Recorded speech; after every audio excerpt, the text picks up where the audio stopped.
Thanks. And four board members are here in person, Director Janine Upton, Director Lurie, Director D'Souza, and myself, Maggie Tucker, and Director Din is attending by Zoom.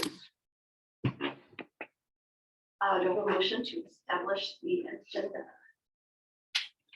I move we adopt the agenda as presented. Second. Any discussion? All in favor of adopting the agenda as presented, please say aye. Aye. All opposed? Say nay. No opposition, no abstentions. That passes by a vote of 5-0. The first item we have is recognition for National Principals Month.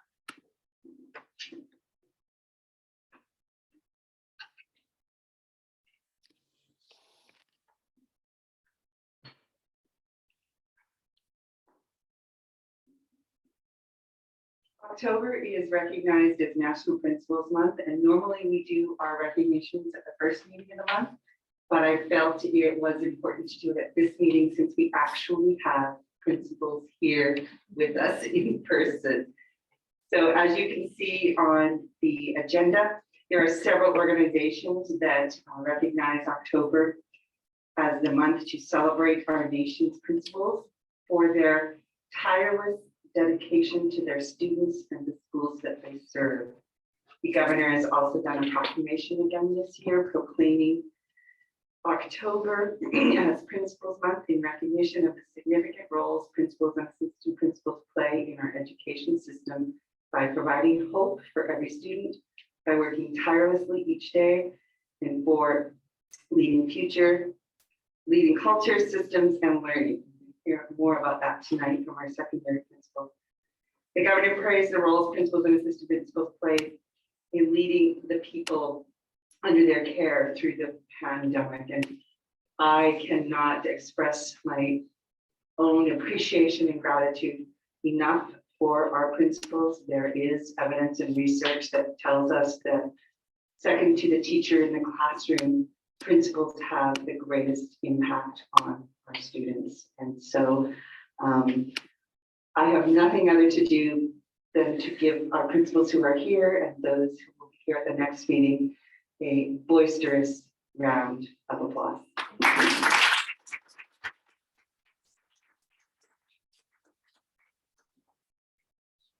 Thank you, thank you, thank you. Thank you.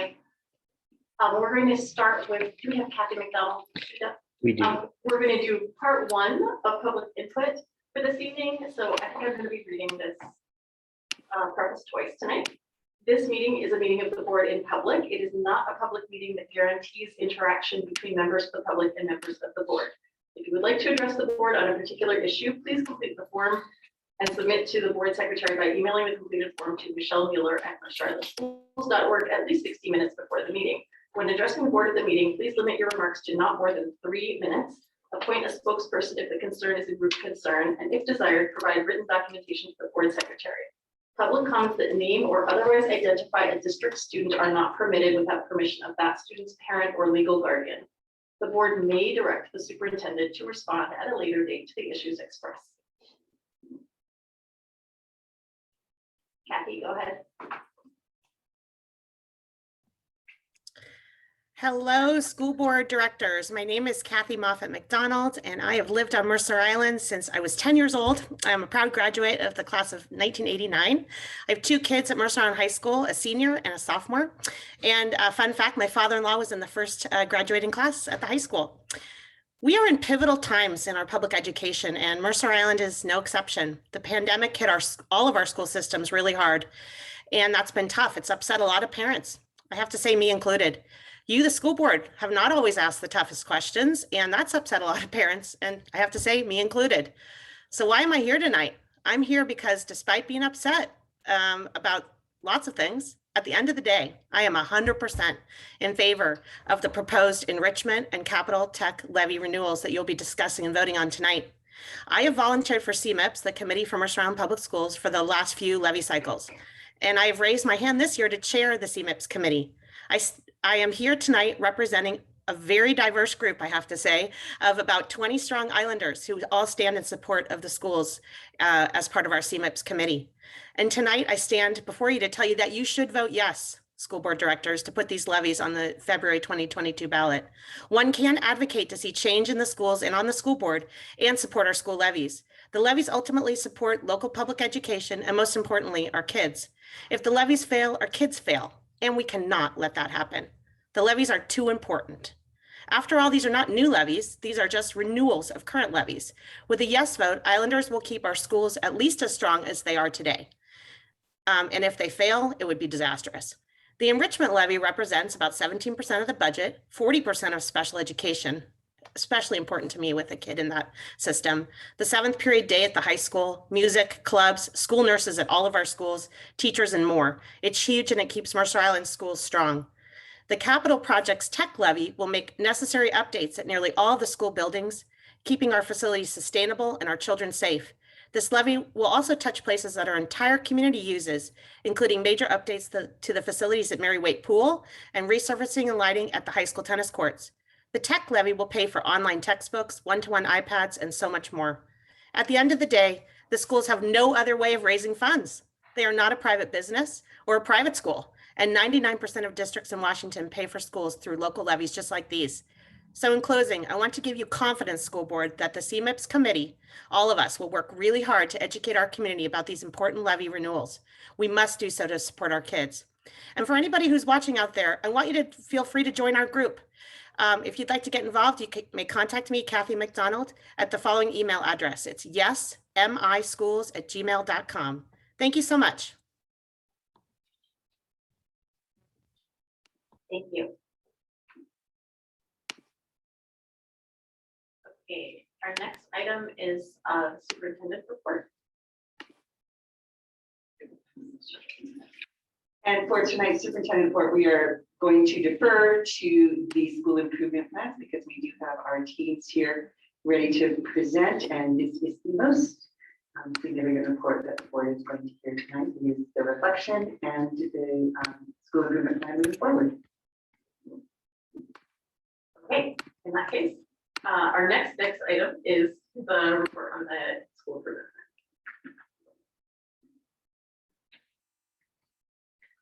plan. And because usually we have the whole team come up, but we're a little different because we're still using our mitigation strategies. So I'm going to turn it over to Dr. Rundle, and I hope our two schools have drawn straws. I'm not sure who is going first, but if you want to come up to the table, the team is going to go first. And Fred, do you want to introduce the process? Thank you, Superintendent Kowalski. Bringing Walter Kelly, our school principal at Mercer Island High School, to the desk where he'll be presenting the school improvement plan.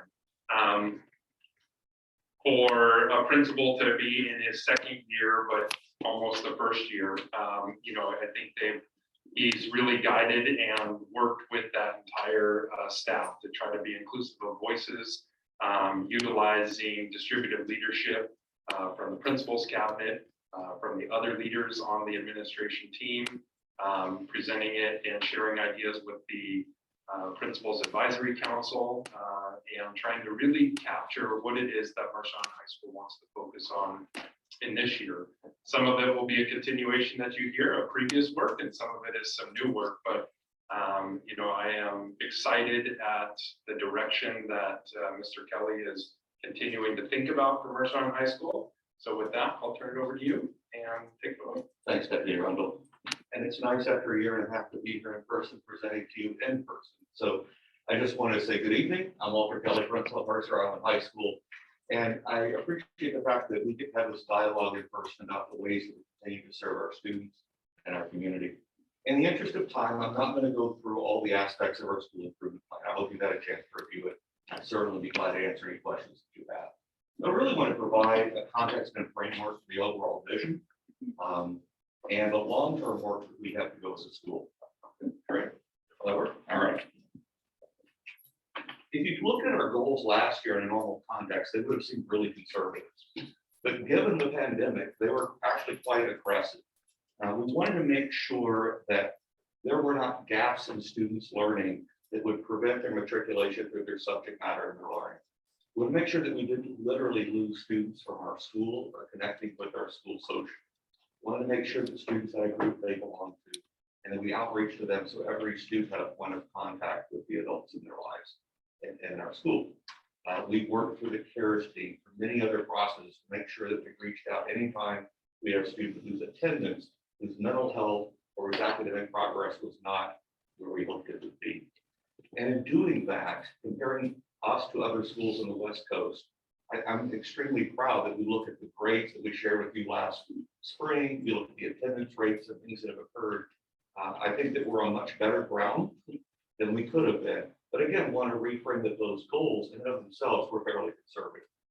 This year is somewhat different in that we're really looking at taking a group of students who have just a unique experience and trying to reincorporate them into what is a comprehensive high school. And so the challenge before us is to, number one, make sure that we keep our eyes on the high expectations that we do have for our students and for ourselves. But in the same light, be more diverse in the way that we're providing learning opportunities for students and more diverse ways of learning and assessment both. Also looking at ways that we continually look and support the mental health of our students, because we are seeing a variety of impacts post-COVID and coming back into the building. But really throughout the work, again, it really is looking at the high expectations, but increasing the levels of support we provide to get there.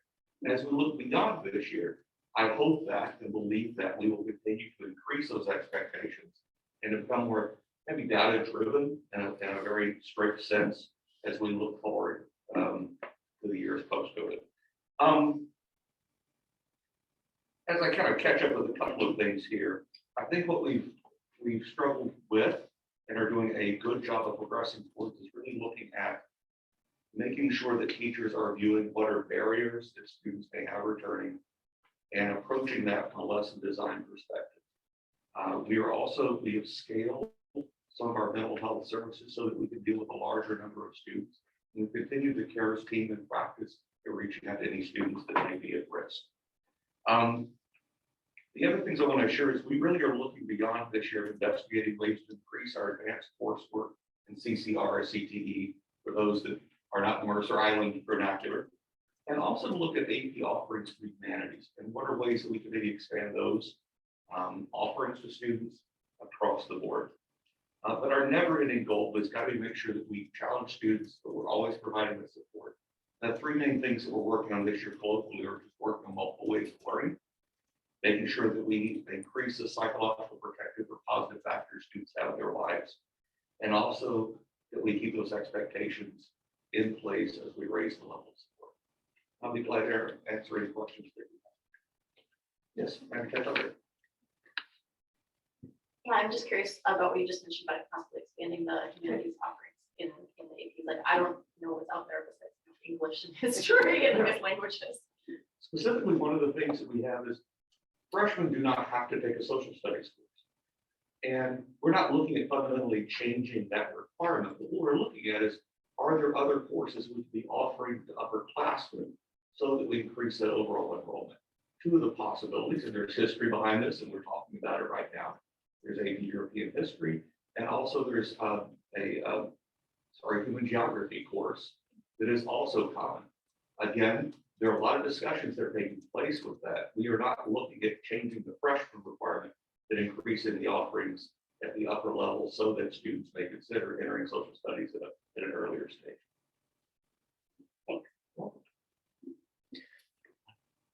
Tam has her hand raised. Oh, sorry, thank you. Yeah, thank you. That's almost on. Thank you, Dr. Deb. Thank you. I love this, Walter. I love how your results have really concrete measurements, and that we know our benchmark and what we're aiming for. And I presume that this is, every year we're increasing like 10%, which is really notable to kind of start there and increases. But I was curious on your third slide where like everything else had a 10% minimum increase. And I was wondering why, like during with number 3 and 4, with cultural inclusive content, that why we didn't have percentages attached to those results as well. Because the way that we're viewing this is, first, qualitative data is certainly as important and significant as quantitative data. We have a series of lessons that many of which we piloted last year and worked with last year to create cultural competence and awareness and empathy within our Islander Hour courses. We are actually right now working on things that we're working with Black History Month right now in preparation for that, reviewing lessons we have this year moving forward. But to answer your question directly, there's not a set number of lessons that I want to put down at this point, because we are still working through increasing that. And I don't know of a way that we would measure impact specifically of those lessons other than survey of students, and that would be qualitative as well. Okay, I appreciate that, in that wanting to understand all that it encompass. And then how do we have that conversation and then starting to put, like, to quantify it? That makes sense. Thank you. Sure, and I'd like to add, we have a new group called Student Voices for Change, which is simply a roundtable of officers through multiple groups of students that are traditionally underrepresented groups. They actually just presented to our faculty about 2 hours ago, shared their work, and they'll be coming back with our faculty to update their work as well. And again, it's connecting what our students are doing with one another, what's happening socially in those Islander Hour courses, and then with the content in our humanities courses in particular. It's finding those links. So thank you, Director Deb. Thank you. Good questions. David? Sure. On the AP courses, I know some of them, especially at the higher levels, I don't know how many students attend them. So we move them online versus with a teacher. Is that continues to be the plan? How do we think about that? Love to know. I think a lot of kids would like to have the AP's calculus courses available with the teacher as opposed to online, for example. That's come up many times. How do we think about those types of things? Sure. So thank you, Dr. D'Souza. First aspect would be the stock answer: students drive our master schedule. So whatever the student demand is, that is what we provide and offer. The second part of that answer, I think, it tends to look at what is developmentally appropriate for students at an age specifically with mathematics growth. I know that that's been I'm learning that is a rich conversation within this community. We do not have an immediate plan to change what we're offering, which is going through AP calculus or AP calculus. Yeah, I know that's part of the conversation. And if that is something where it's developmentally appropriate and a demand for our students, that's something we need to do. Yes, real quick, it'd be helpful if kids knew, first semester it's in person with the teacher. Yeah. Second semester it's online, and then they could pick and choose which one they want, and might also encourage people to choose the modality they would like, and that would help in the future too. Thank you. And then another question would be that, we've got high academic expectations, I get that, but how do you think about balancing the social emotional well-being of our kids? I appreciate the grading changes and the cost rank changes. Do you think that's enough? How do we think about this? I reframe it. I know this sounds right. That's a great question. It's one of those, as an educator, you really do wrap your head around for years and years and try to see what progress you make. Here's where I think of. I think of really that academic expectation, or rigor, as some people would call it, is really about the cognitive complexity of the tasks that students are doing.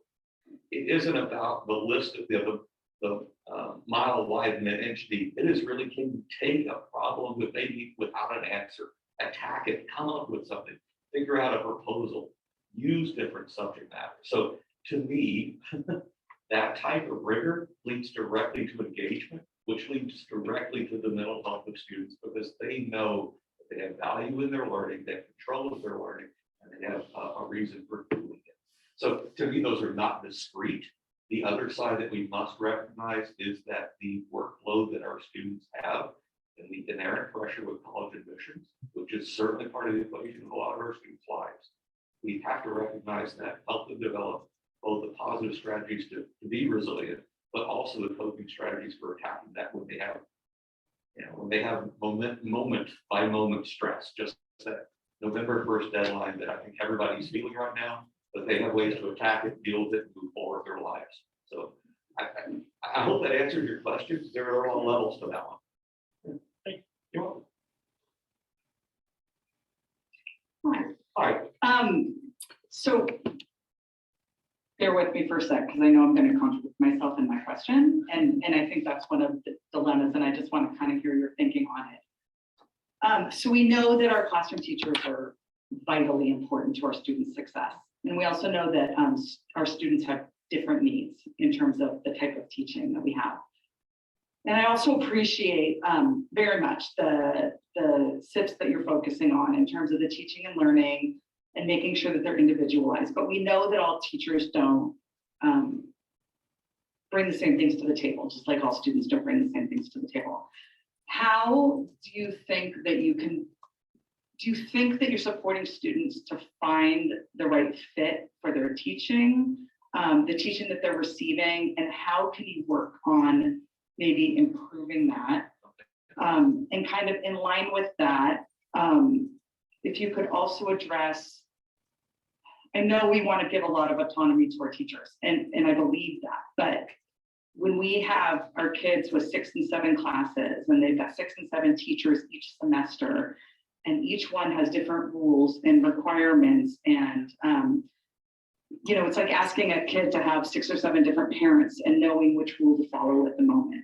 And that's really confusing and complicated. At what point, can you just kind of talk about what you work on with staff to make sure that the consistency there are there to support the students and not necessarily staff convenience? I mean, I assume that that's a message that you give. Can you kind of talk about some of those things? Those are just some of the things that I'm seeing as our students are returning. But if I'm going to answer this, I think in an inverse order. So just because you said you may contradict, I'm going to answer this backwards. The first part is we have wrapped up our conversations at school in the last few weeks about our lessons learned in using an online learning platform, Schoology, and the consistency that we should have, but also allowing teachers to have the freedom to use the best tool for the job. We've come up with agreements as a faculty. We have actually distributed those, and we're giving teachers about 2 weeks to make sure that they're all up to that level. They have the support they need. We'll be rolling that message out to parents in another couple of weeks. So that's a very practical piece, because as you were sharing through that, it's like, think about having 6 or 7 bosses, or 5, Donna. But yes, and you have a different way of operating throughout the day, every day. That's a cognitive load in and of itself. And we'd rather focus upon what students are learning in the classroom than having them learn 3 platforms. There isn't one perfect platform. But that being said, as students move forward to college, the argument that they need to learn how to balance all these is really not appropriate, because colleges and universities, for the most part right now, are using one single platform for each one, and they require all their instructors and professors to use that platform. They pay a lot of money for that. So that's one level. We hope to simplify that part of it. The second thing deals with teachers in our work, but we just left with the faculty meeting, because we're working through the universal design for learning as an approach to remove barriers. And to be very clear, this is not about lowering standards, it's about keeping the standard where it needs to be, or even expanding that standard, but providing more ways for students to learn the material and express their mastery. Our teachers just left. We just walked out of a workshop together where we took lessons and looked at ways to increase student engagement. And that doesn't just mean having fun. It's how do you attack the problem? How do you monitor your progress? And for them to take a lens through UDO and to use that to view their own work and to share that with their peers. So we're continuing that work moving forward. We're doing that approximately once a month. We're supporting that also with our professional learning communities 13 times in the year. We have teachers that are working on a particular aspect of their technique that helps them reach those goals. But then the one that makes me smile is we have our Destination Imagination students came to us last year. And the challenge they wanted to address was, how do we help students make choices in choosing subjects, and it gets tricky with teachers because those aren't always the same per subject every year. But looking at their own learning style and how they act, how do they best choose courses based on their learning style? So it's a project we're working with them on and looking at increasing maybe the way the information available as students make registrations next year. We'll be interested to see what they do with that, but we want to support that work as well. I think that got to all three. All right, thanks. You're doing a great job. I've got 2 questions for you, and I'm going to focus on slide 3. At number 10 on slide 3, you said you're going to actively seek to increase diversity in your hiring.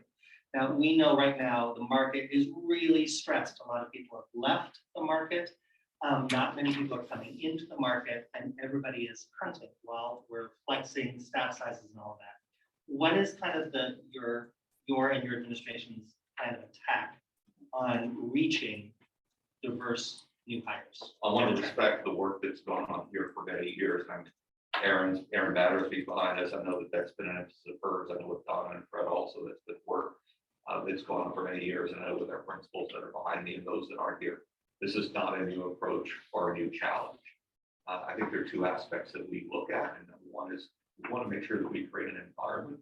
If a person is coming in for an underrepresented group, we want to make sure that this is the place they want to be. So that it's an environment that is built upon inclusivity. They can see that with anybody coming, you can see that with our student body, with our staff, and the way that we operate. And the second part is really working through organizations and look at actively recruiting people we know that are already teachers that would increase the diversity of our department. And I don't have a magic answer to that. I want to make sure it's there because it needs to be an ongoing. My second question, and it's again in slide 3. You talk in, I think it's number 4, student leadership. And, no. Number 5, student leadership will promote clubs and club memberships through a club fair at lunch. So you talk about student leadership, which is that coursework, right? You've got that specific kind of cadre of students that are doing leadership training, but also leadership in your various clubs. And I work with a lot of amazing students from across the state through legislative committee. We've got 2 of them right here who are extraordinary. And these are the alpha apex predator student leaders, right? So what are you doing to reach out to those students who don't join the clubs, who aren't typically seen in these arenas, but they need to express their voices? How are you reaching them and telling them, you are a leader too, and we need you here sharing your voice? How are you working outside of what we would see as the typical leaders in our student body, which are amazing students? How are you going beyond that for a more diverse and richer depth? First of all, what we're always looking for, number one, is to make sure that students are connected in some place.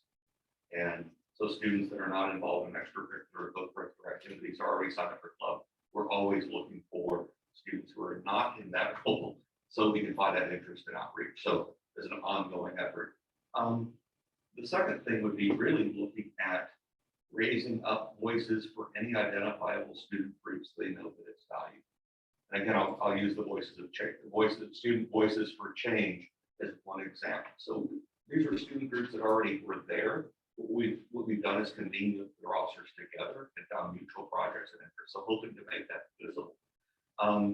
And really from that point in time, the other is really what we've already done, which is making sure that there's some excitement generated around these clubs, that they've had a chance to meet the people who are the officers and running them. And last but not least, the job of the clubs will also be to outreach to the students who have signed up but never showed up. Right? It's an ongoing piece as well.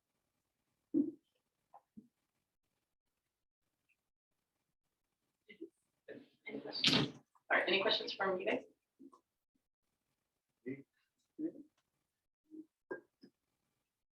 Chance. I don't have any questions. I guess if anybody has questions for us about perspective, yeah, definitely. So thanks for being here tonight. I know it's not your guys' regular day, but this, like, if we don't hear your voices for this, I don't know why else we would have you here. So my question is, assuming you guys had a chance to review this or what you heard tonight, Do you feel like, are you seeing these things happen in your daily student life? Well, we met with Principal Kelly yesterday and talked about a few of these items. Kind of what you were saying, Director Lurie, about there's a lot of discrepancies between teachers about like workload and kind of balancing it all. That's definitely something I've been noticing. Like this past week, I need to have like 5 tests, and it's just been like studying like two tests today. Like November 1st deadline, obviously coming up, and so I feel like it's definitely catching up the rigor. It was definitely like easing into it first, and so I think we talked to Mr. Kelly about this yesterday, but more like teacher staff connection about workload and that kind of thing is what a lot of students I've been hearing would like to see more of. I know that we're working towards that, and obviously that's not easy to accomplish, but that's kind of what I've been seeing. I can speak more on the student leadership side of it. So this past year, when it comes to promoting clubs and club membership, this year, the leadership class has made it probably the easiest year ever to apply for a club and to get club approval. So we've really sent out a lot of communication and advertising for clubs. So if you're interested about anything, we want to make sure that if any student has an interest in making a club, and whatever that club might be about, we want to make sure we're supporting them. We're having club bulletins. As Mr. Kelly said, we have a club fair at lunch. We already have one, which was super successful. Being a couple members of clubs, we had 40 to 50 signups for just about every club. So a lot of people are going, and it's really just being able to say, you know what, we have all the resources for you. Just take a step, and we'll be able to help you out. Student leadership is just trying to help with just helping students who need help, making sure we're listening. A lot of students are very passionate about a lot of things, and just listening to the students and seeing what we can build on and how we can make the school just a better place.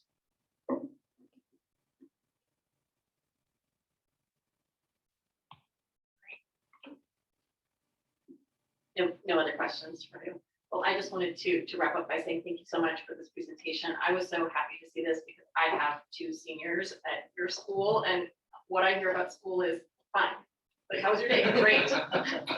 So I know about a lot of these things happening through other means, through the PTA and so forth, but it's really neat to kind of hear about it from the school point of view. Thank you. Well, thank you. I just want to acknowledge Morgan's point of view and her experience with that. That is not, she's not unique in that regard. While Morgan takes challenging coursework, that load is significant right now. We also kind of predicted that with SMAC happening the last week of the quarter, and the quarter ending in November 1st. Our hope is that we continue that support, but her struggle is real. And also I want to thank our student leadership at ASB in particular for really reinvigorating a lot of the positive traditions we have in the school. So students are having that experience as a community again, and I really appreciate that. Thank you very much. Thank you.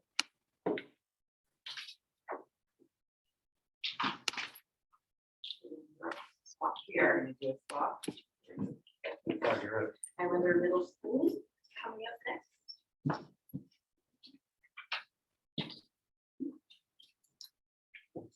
Thanks for being here tonight.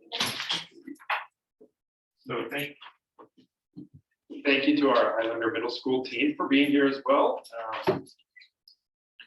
Their school improvement plan is, you'll see that in each of the schools, especially as we start looking ahead towards our elementary, each school really creates a plan that they can own.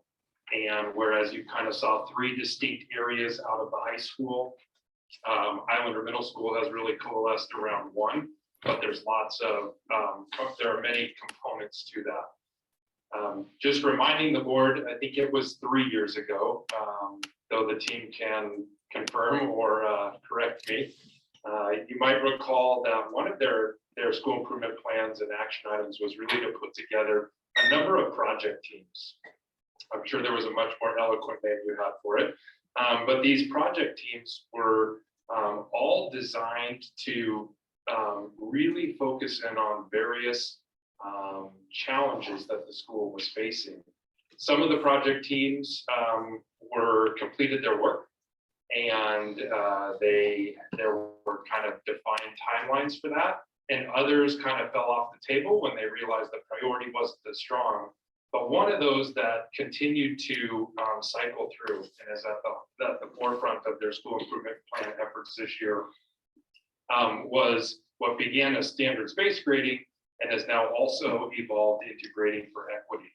And so with that, I really want to bring our middle school team in, as I also remind us that in 2007, 2008, that's when we first launched standards-based grading in our elementary schools. When I arrived in 2009, we were still working out some of the communication on it and the education for our community. In fact, I was sharing with the IMS team some of our early letters from Rich Millish, who was a principal at West Mercer at the time, Nancy Lorem, who was at Highland Park, and then myself, and reflecting back on some of those letters that we had written and realizing where the community was with our elementary team. And some of that we're experiencing now in our middle school, as well as we start to really hone in on helping everyone understand why this model can really benefit students. So with that, I'll turn it over to our IMS team. Thank you for having us tonight. We appreciate your time and letting us share with you both our reflection and our SIP for this year. The reflection I know you've seen, and just to be really high level on it, the thing that when we look at our reflection from the work we did last year is really setting the stage for a lot of the work this year. Last year, we really spent a lot of time in PLC with our teams working on developing those essential standards for each course. What needs to be known in each course, what are those must knows versus the nice to knows. And that actually with the pandemic and the online environment really forced us to have to pare down and figure out what are those essential standards in each course. And so that you'll see will lay into this year's SIP. We also worked on tier 1 interventions for classes, and then we started down the road of tier 2 interventions for those kids that were struggling or needed additional enrichment. We kind of because of the pandemic, we didn't get as far as we wanted to on that, but that's some of the stuff that Grading for Equity 2 is providing, both extension and enrichment for those kids. So that started the process for us. We also last year worked a lot of inclusionary practices. Even with the pandemic, we were able to add co-taught classes and increase, I believe, over 22% kids that receive their academic support on their IEPs within a general education setting. So we're really happy about that. Now we have co-teaching in math and language arts in all 3 grades, which is great. And our teachers are working really hard. We've supported them with common planning time and release time to make sure that happens, because our teachers will report that although there's lots of benefits to co-teaching, it's really hard. And it needs time for teachers to gel, for teachers to collectively create lessons. And so we've continued on that. We also wanted to highlight in our reflection our work for our Just Guides, our Justice and Understanding support teams. We have those at the staff, the student, and the community level. And those are continuing this year, and we're really excited about the direction those things are going. Finally, our SIP was really last year, the third thing was really to start preparing us for our Grading for Equity work. Improving teacher knowledge. We have a great team of teacher leaders. We have several different leadership groups among staff that we are part of, all those, and some we're not part of. And teachers and coaches are meeting together. So really developing teacher knowledge, developing leadership teams, and that's really developing resources for teachers, because we wanted places for teachers to be able to go when they have questions. And so all that stuff has kind of led us to where we are now. And we're really excited about our work. And I'm going to, Mary Jo's going to take the lead on talking about our SIP for this year. And Wes and I will be support and answer questions too.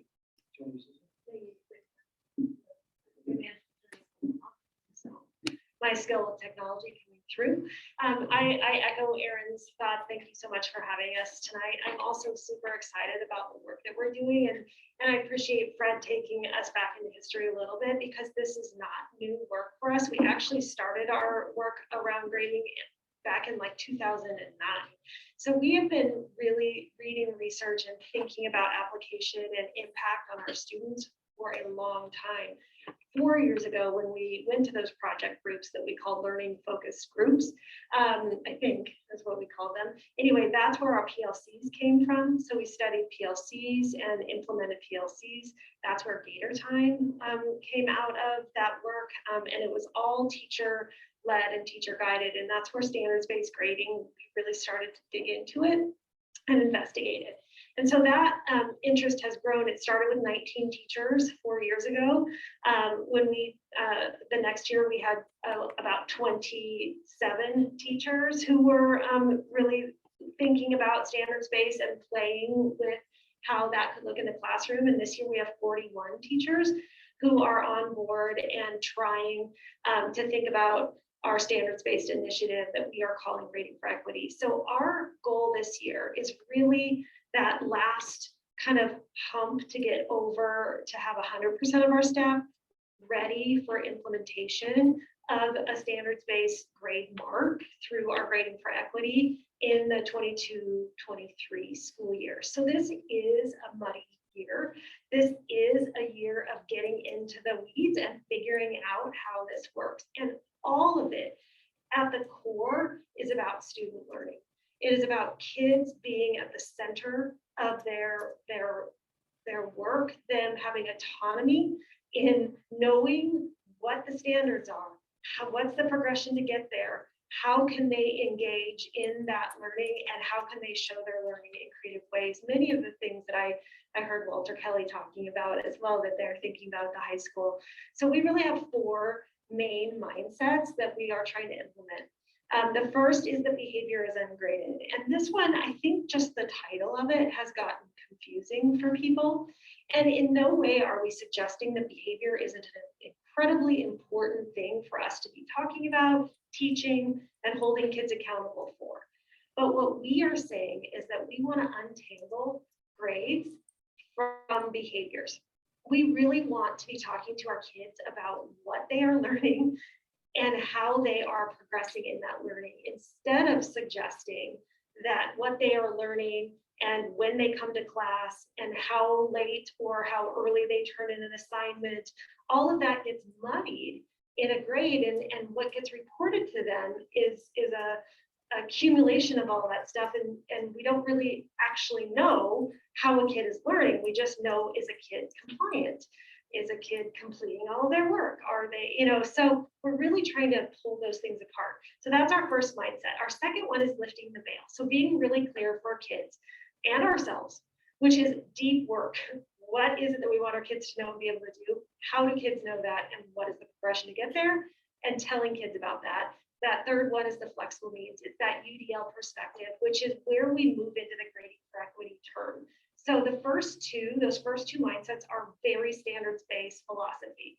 The second 2 mindsets, multiple means to engage in the learning and multiple means in which to show your learning and to reassess, is all about UDL.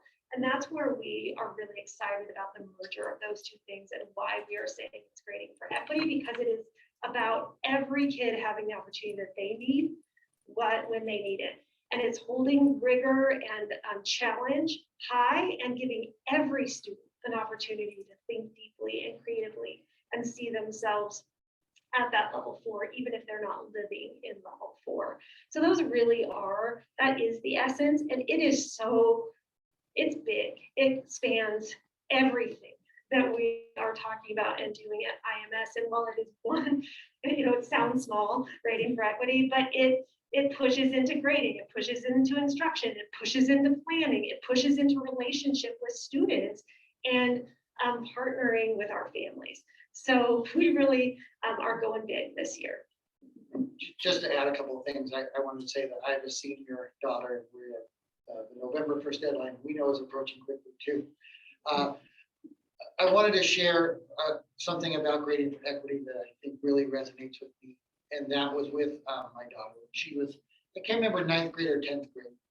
And you guys might, and probably everybody in this room can relate to this. The first test in the class, she did really, really poor. I think it was a math class. And all semester, she had to try to work out of that hole.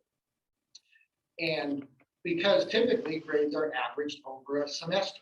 And so she never had the opportunity to show that although I didn't know that material then, I know it now. And so there was never that opportunity. So she would try to get as many points as she could and gain points and points and points just to get that numerator of how many points I have divided by the denominator of how many points possible to get an okay grade. And that's one of the questions we're getting is, why are you calling it grading for equity? And I think the point is that all kids are different. Some kids get things right away. Some kids need multiple attempts. Some kids take longer. Some kids get it immediately. But with our old grading system, it doesn't work in the fact that if you don't get it right away in the time and the direction prescribed by the teacher, in a lot of cases, that's a hole that's very hard for you to dig out. So that answers the question why it's equity. I know equity is a term we hear a lot of, but equity is really about student access to the content, which looks different for different kids at different times. Do you have anything else? Yeah, Weston's going to share some teacher thoughts about grading. Yeah, I think it's great to bring in the teacher voice. And one of our teachers who's participating in this and really in the work wrote up a list of the top 10 reasons to transition to G3 or grading for equity. I'm just going to share a couple with you. The first is the idea that more attempts means more opportunities for teachers to provide timely feedback. That's not so threatening because it isn't always linked to grades. Feedback is to help students improve, not to punish. Also the idea that the emphasis on voice and choice means that students are able to choose the modality that will allow them to demonstrate their learning most effectively for the assessment. And that's that UDL piece that Mary Jo was sharing about. And then the last one is the higher level thinking skills will be demonstrated more often and by more students as their confidence and their skills continue to increase through a combination of practice, feedback, and peer support. So the more students are able to practice and demonstrate those skills, the more comfortable they are in the learning. And we see that in our students now. The other thing that we really want to tell our kids and have our families hear is that we want kids to get that it's okay to be new to learning. And that actually when you're new to learning, you're not supposed to be perfect at it. And in fact, you're supposed to get messy like we are doing as a staff. We really want to model that for our kids and our families, that we're taking a pretty massive risk and putting it out there for them, and sometimes getting, very clear feedback about likes and dislikes. But we want our kids to get that it's okay to be new to learning, and that you don't have to have 100% or a perfect score when you're new, and that learning really is a progression, just like learning an instrument, playing a sport. Any of those analogies that we can make, you have to start somewhere and then grow. And we don't want kids to be punished for starting in their learning. We really want them to be willing to take risks and put stuff out there. So that's what we're trying to change. It's a pretty intense culture that we are running up against, because our kids and our families and our teachers, frankly, are perfectionists. They want to be good at everything immediately, and they want to always see an A. And so it is hard to not be perfect at things, but we also want it to be real and okay that we aren't. So anyway, those are the essence of our work. So I'll turn it over to you guys for questions.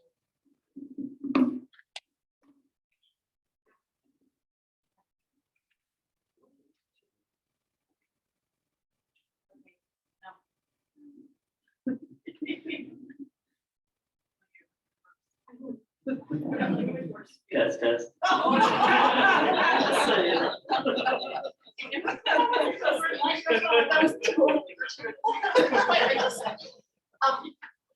First of all, thank you so much. That's a great, I was skeptical about this process, but I have to say, I feel like I understand it on a whole new level, especially Erin, your description of what happened with your daughter in high school. I think we've all been there.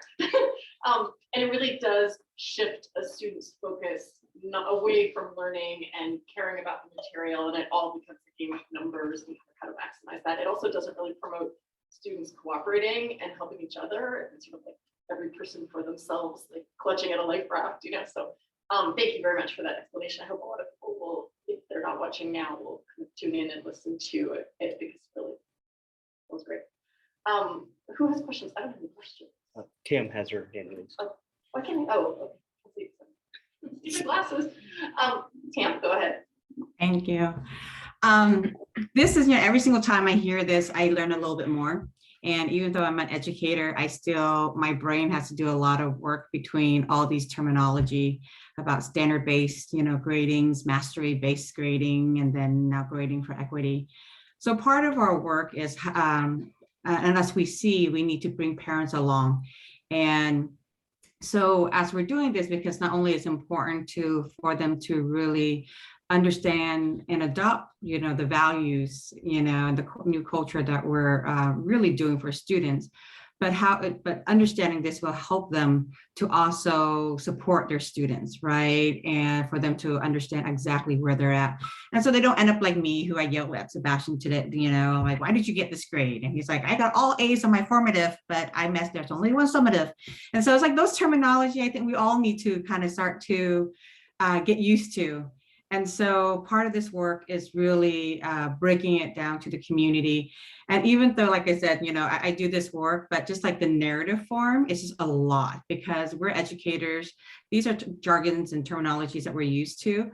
And I wonder, as we're bringing this to the community, how do we break down in these different, and today, it's like I learned a little bit more on how it's slightly, how it's different than standard base. How do we break it down? And then say, like, normally, how would a kid be graded? And then if a standard basis is what it will look. So sometimes I think people just need something really broken down, simple and concrete, to really understand, and just like mastery based. What does that even mean, right? Because it's totally different than numbers. It is more concept that you achieve. So I think that would be really important for our parents. And then another thing, and I already told you about this, Mary Jo, that I'm not very keen on the grading for equity. The terminology itself, there's nothing wrong with that, just because right now the word equity, the communities hear it and are triggered to hear one thing, right? And the assumption that a certain group of folks who have resources are able to achieve that. And so equity is trying to get everybody there. But really, this whole process is recognizing that our current grading system is not working for anybody, even those who have resources. The fact that you have resources, you're able to achieve the grade, but it's really kind of an empty shell, right? Because it's not really a true reflection, like it's not really a good feedback, and it's not truly a good reflection of mastery of the content. So I think that's where the equity for me kind of, I have a hard time, because there is an assumption that, well, it's working for this group, so now we're just trying to get everybody. But then I think we have to communicate that actually it's not working for anybody, right? And those who have resources are maybe able to learn to kind of work the system to get the grade, but they're still not benefiting from the current way of giving feedback through grades and assessing mastery. So that's where my I don't know if we can find a better word, but anyways, that's just where my concern is, that we get stuck at that word and that people don't really hear the value and the purpose of this. The only thing I would add to that about is grading system working. I'm just not sure if the current grading system communicates always what we want to communicate. An example that we use with our staff sometimes is, for example, on a 3-point, if there was an assignment worth 3 points, and one of the students did every problem right, showed complete mastery of the content, but turned it in a day late, that student most likely would probably get a 2 in a traditional grading scale. Conversely, you get somebody that that doesn't get it right, all right, gets half of it right, turns it in on time, they're probably going to get a 2 also. And so those two experiences are showing way different things about a kid's understanding of the content, but in the grade book, it shows the same score. So we're really trying to illuminate, what is a kid know and able to do? Now, is the academic habit of turning it in on time, is that important? We totally agree, and we need to report that to families. Your son or daughter or student is having the academic habit or not having the academic habit. But should it affect their grade and show what they know and able to do? That's where we're having a tough time with, is tainting the grade with the academic behavior. So just that communication piece about what a grade is. We also are talking a bunch, and Tim, thank you so much. I 100% agree with what you're saying. And we are trying to tell a story to our families. We are building videos and resource hubs and sharing out information. We just created a video today, second period, that we will release to our families on Monday in our weekly updates, trying to give more information and talk about it a different way. So I couldn't agree more. And we're really talking with our teachers about how do we tell the story of learning to our families. We are struggling with that in the change. Skyward is a traditional grading system, and we are trying to fit a very round hole or a round peg in a square hole in our grade marks and how it shows on Skyward. So we're really talking about that. What does that mean to tell the story of learning to our families, and how we come alongside and partner? So we are doing it great in some areas, and we are weak in others, and we recognize that and know that's something that we have got to grow in over this year. I want to add too that in addition to that work in helping our families to see this process and to see the grading, our teachers are also working really hard to help our students see the process and to be able to articulate where they are in their learning. That's a big part of this. What a powerful conversation for a student to be able to come home and say, I'm so close to getting thesis statements. My teacher told me that I just need to work on making a claim, and I'm at a 2.5 and I'm almost to standard. And hopefully that helps the family to understand the process, but also for the student to be able to know where they are in the learning and what they need to move forward. So we're excited about that work that's happening too. I want to say, I also 100% agree with you, Tam. Everything you said about how the system's not really working fully for everyone, and the problems with the term, although it is like as I understand it, it's like a national movement. It's not like we invented that term. But in terms of the concept, it feels a little bit more like what you're describing, more like grading for growth, kind of like, because everybody wants to grow, even if they're doing well. Yeah. Other comments or questions, David? Sure. Yeah, I really appreciate the explanation. It makes it much more clear, right? So thank you very much. What does the teacher workload look like? I know teachers have problems when you get 3 different tests coming in at different times. There's a concern about students sharing answers with tests. If a student wants to retake a summative evaluation multiple times, does the teacher have to create multiple tests? So how does the curriculum, teacher workload all play into this? That is such a good question. This is a lot of work. Our teachers are digging into content and standards in a way that we really have never done so, to get clear about these learning progressions and then to think about the concept of evidence. And I think what you bring up there is exactly the conversation that we are trying to have, the dialogue with our teachers around what will we accept as evidence. So if a child does maybe, like I heard somebody say, Tam, maybe it was you, that your son, did great on the formatives, but then on the summative, for whatever reason, in that moment, he wasn't able to show what he knew. What we want from our teachers is then to have a quick conversation with him and say, gosh, I'm going to look back at the 4 practice opportunities. I think that's more representative of what you know. Or would you talk me through this section where you had demonstrated mastery before and for whatever reason you're not? And so giving another opportunity for him to voice what he knows. And that takes time to have those conversations. But if we are planning our lessons with a UDL mindset, there are lots of opportunities where kids are engaging in a variety of things, which frees us up to have conversations with kids and more one-on-one opportunities, but hopefully not remaking test after test after test. But that is one of the concerns, is how do we have enough tests? Well, we really want to say there's got to be other ways for kids to show what they know too. And then maybe the test was the problem in the first place because that wasn't the format that was best for them.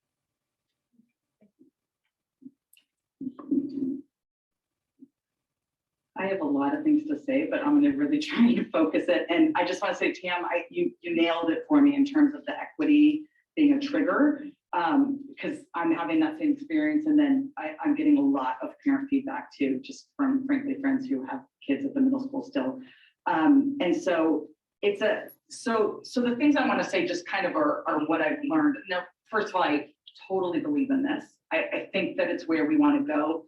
It's really interesting to talk about the elementary school and know that all of these kids, because mine's now in high school and we had the standards grading in elementary school, it's all they knew until they get to 6th grade, and now all of a sudden it's ABCD. It doesn't make any sense, right?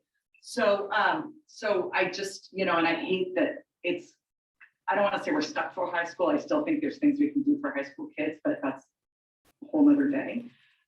Somehow extending this, through 8th grade, that it's learning for learning, because I know I have a little bit of a different perspective than probably most of the parents on the island. I don't care about grades, only what you can, like what doors they open. And I certainly don't care about them in terms of, K through 8th, because it doesn't matter. It doesn't open or close doors, right? I want kids to learn, and learning matters, but the grades. So it's hard to keep hearing that. And but I think that that's where our parent mindset is, because it's what we grew up with. So a couple of the things that I would love to kind of rename it, but I love your explanation in the SIPs. That really opened my eyes to it and gave me new ways to think about it. And I agree with you, and equity to me is not a negative.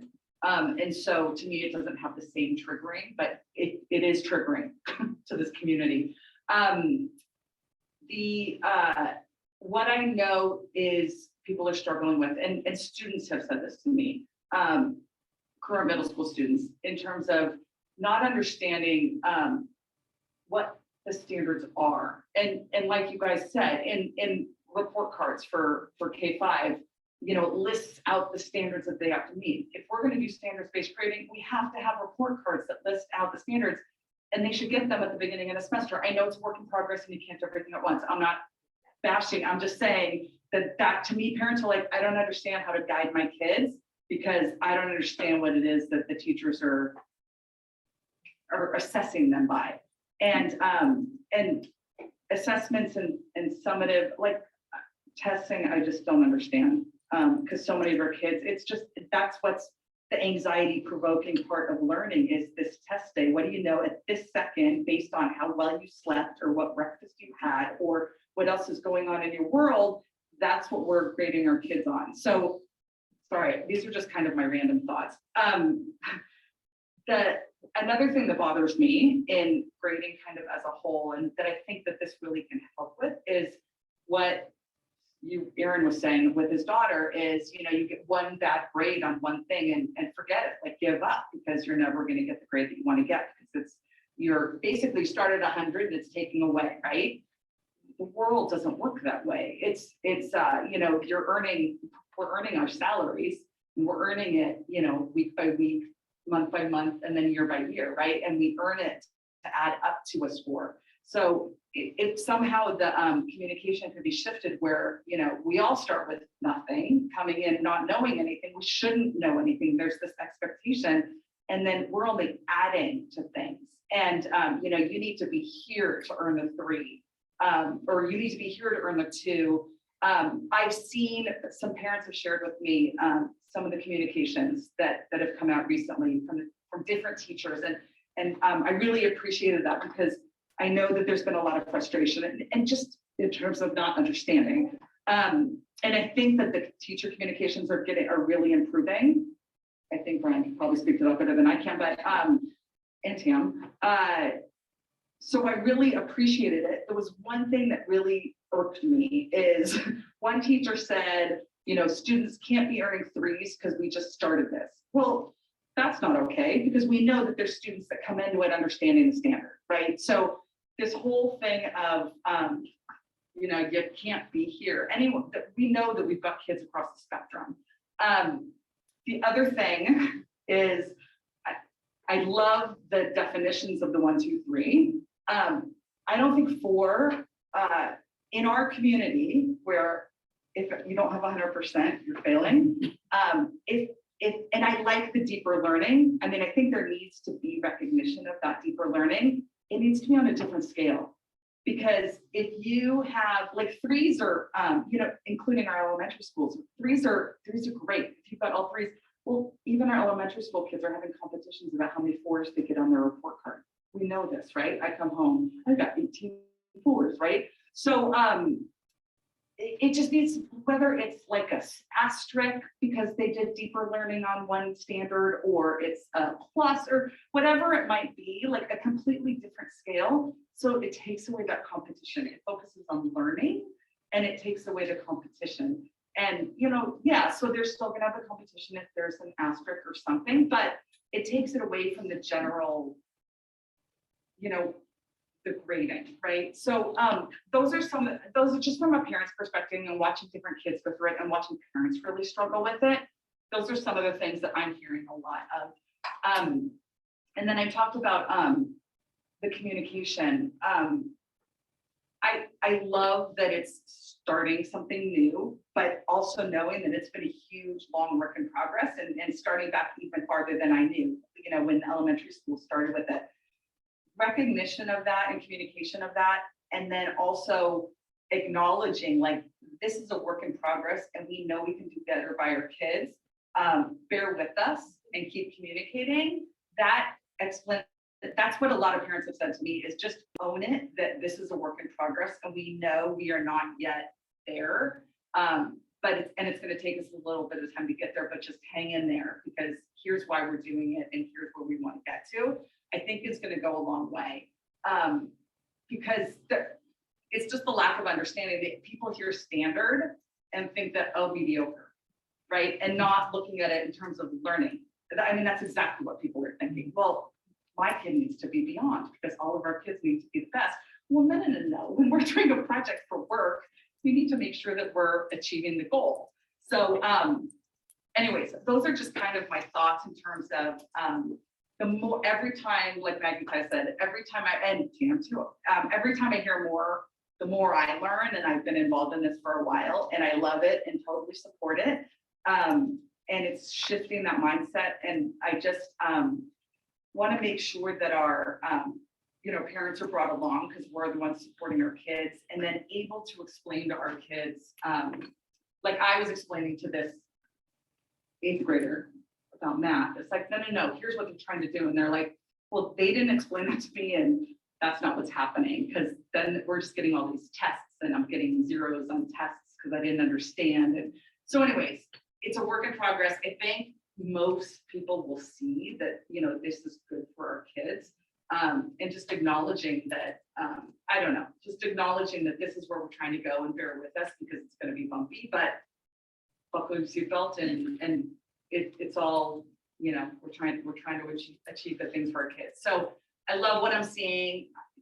To me, I know people say they're overwhelmed with communication. I think the more the communication, the better. And people who want to pay attention to it will, and people who don't won't. And there's nothing we can do about that. That's fine.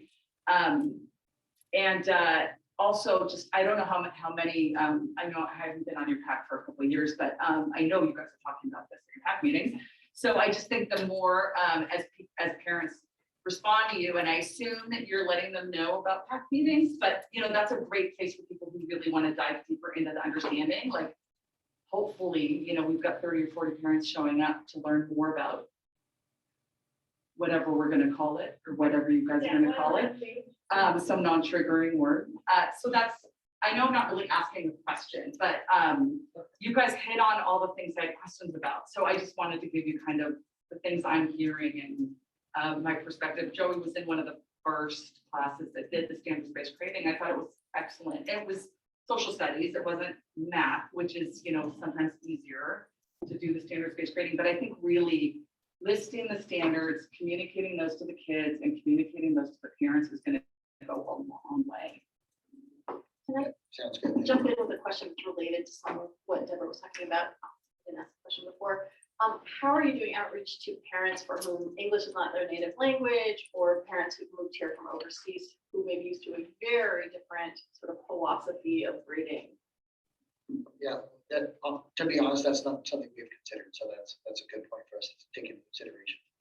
Well, we did do, every year we do a Mandarin outreach program, and it is one community, but it is a large community here on Mercer Island. And we actually spent time in our Mandarin outreach this year talking a little bit about grading for equity, talking about our core mindsets, and really pushing on the idea that it's okay to be new to learning.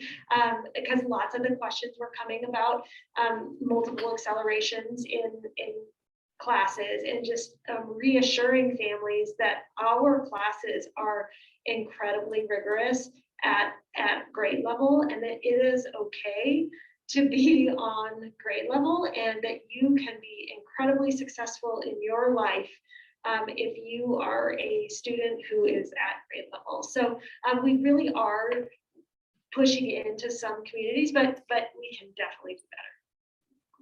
I would add to that too, that our students who are receiving services as English language learners, our teacher was asked by one of them, can you help me to explain to my family why my grade is where it is, or what the grading policy is? And so that teacher has taken the lead in for students and making sure that the families are being communicated with regarding that and working with us. That's great. I was going to say that you may also reach out to your PTA, because I was at the Northwood PAC this morning, and we had a fantastic discussion around one of the parents mentioned a case of a father who was originally from India, who his child came home with a flying owl slip, or I don't know what it's called, a soaring owl, thank you, a soaring owl, card, which is yellow from PE, that had checked off be responsible.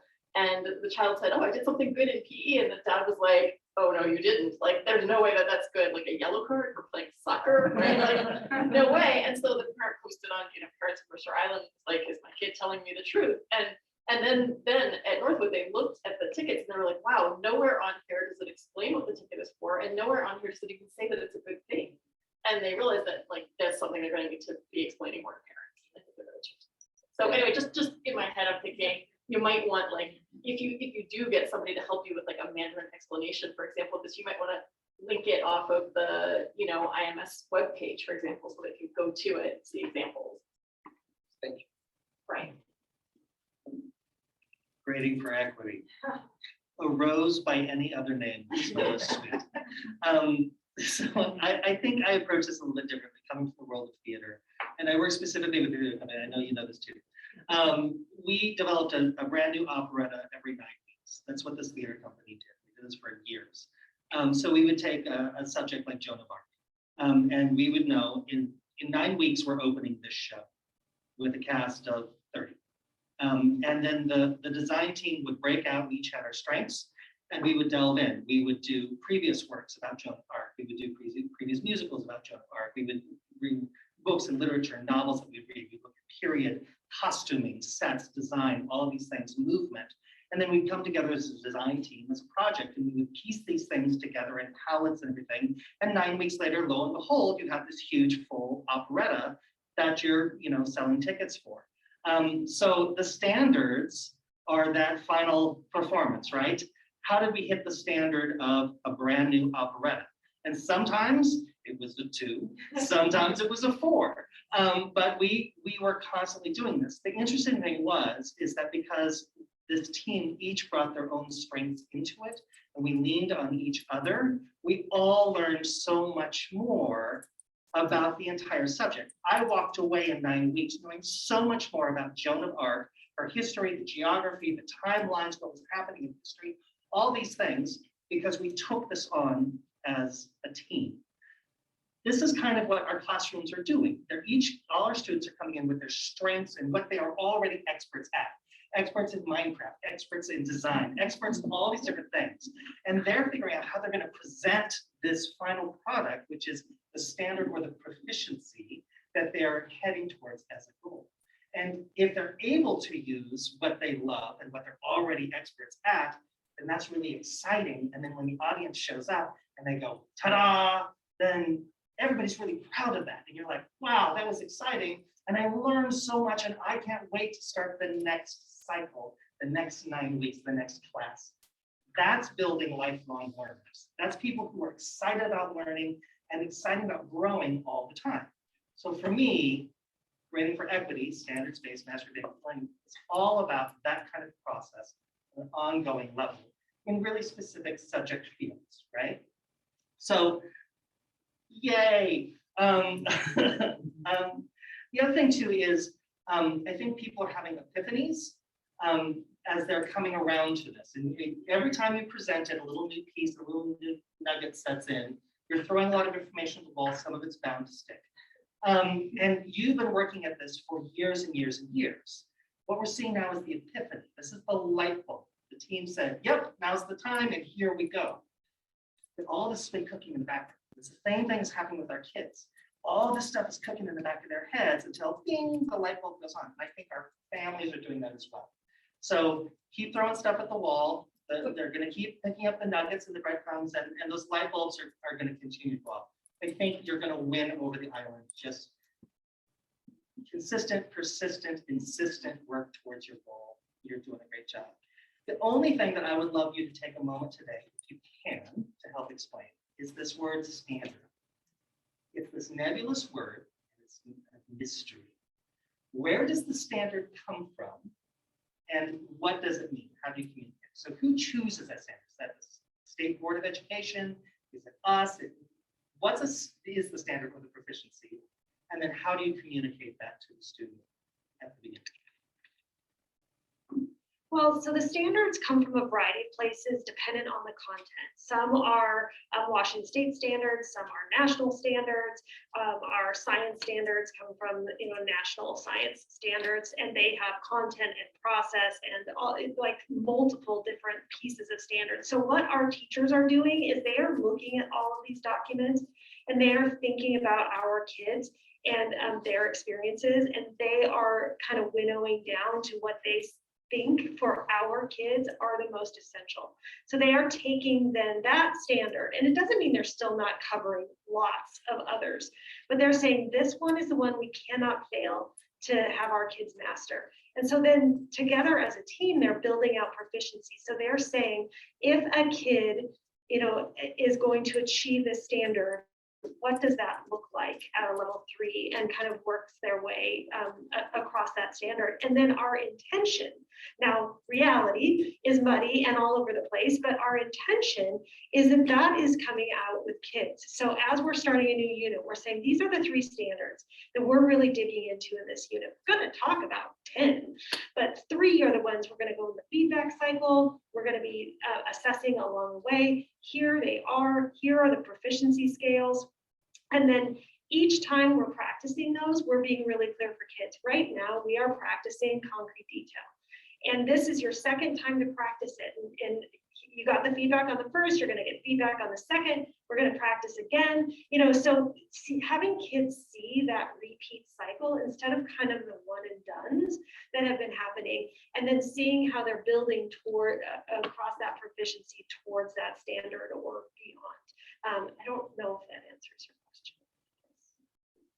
Keep throwing it at the wall. Okay, maybe something stuck there. That was actually a great explanation. So I feel like I now understand something better too. And listening to you talk about it, I think that is how all of us would like to be treated at work. Like you want to know what the goals are for you to learn and how you're going to be judged and what skills you're expected to acquire. Like you would not expect to be like, okay, your job is going to completely change this semester.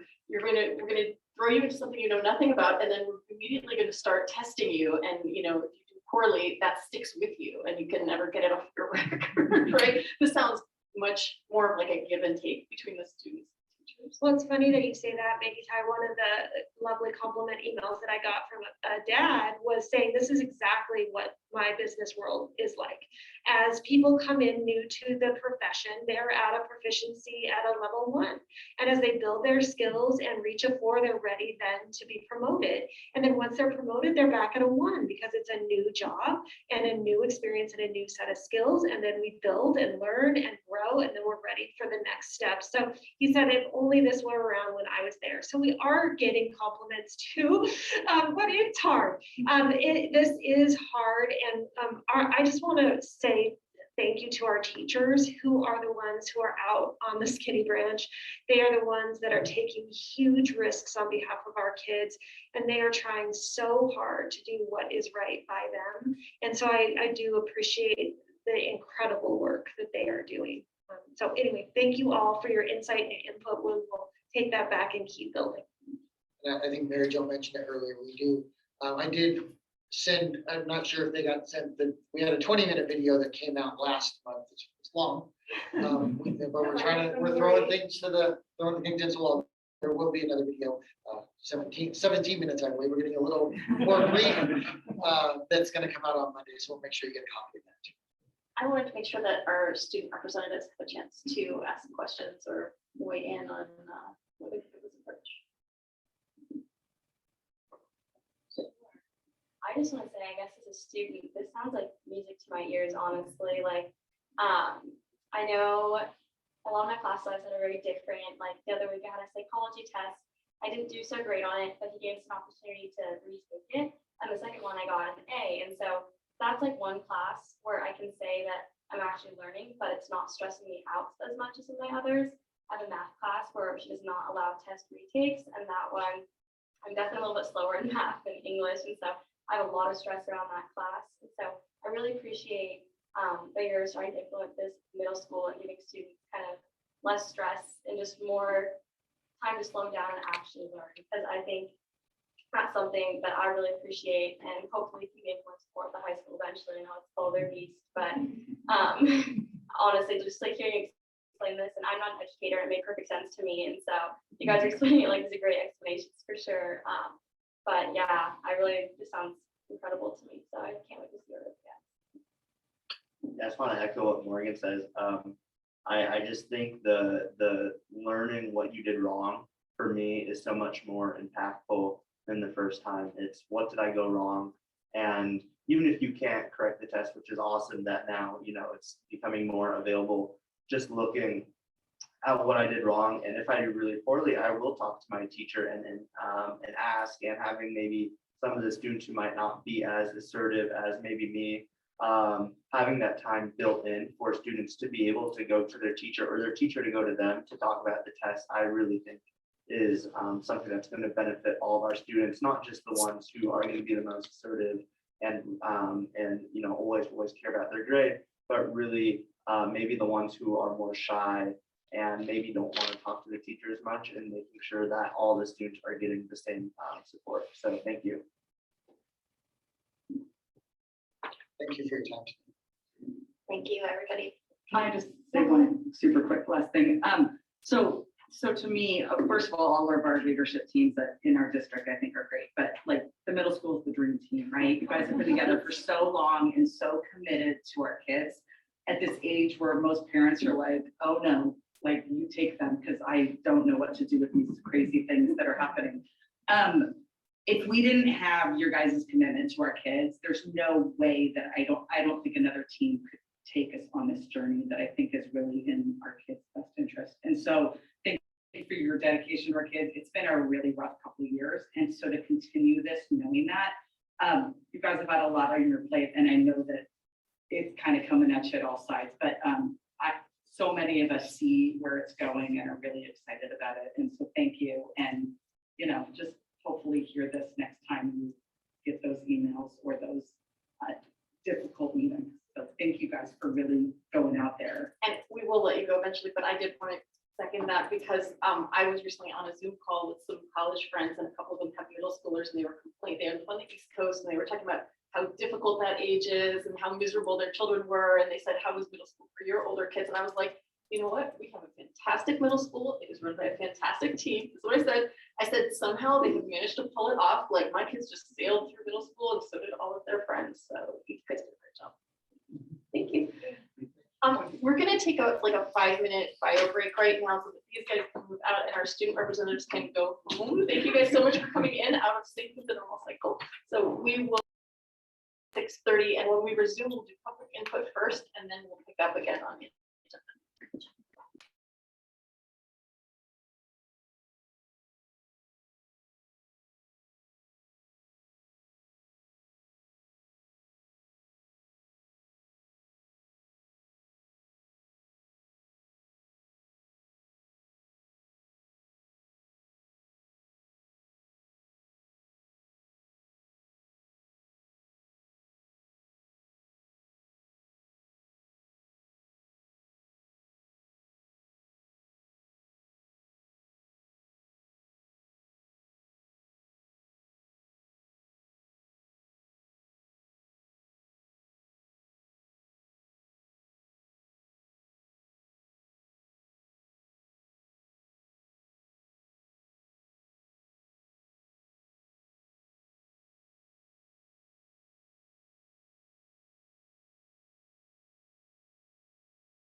all, we are back in session as of 6:31. And we're picking up here with public input round number 2, because if you're just tuning in now, the time was posted at 2 different times in 2 different places. So we had Kathy McDonald speaking about the levies at 5 o'clock. And so we have one more public inputter. So I'm going to read the preface again. The meeting is a meeting of the board in public. It is not a public meeting that guarantees interaction between members of the public and members of the board. If you would like to address the board on a particular issue, please complete the form and submit to the board secretary by emailing the completed form to michelle.mueller@mercerislandschools.org at least 60 minutes before the meeting. When addressing the board at the meeting, please limit your remarks to not more than 3 minutes. Appoint a spokesperson if the concern is a group concern, and if desired, provide written documentation to the board secretary. Public comments that name or otherwise identify a district student are not permitted without permission of that student's parent or legal guardian. The board may direct the superintendent to respond at a later date to the issues expressed. And our public inputter is Mr. Daniel Lois. Go ahead.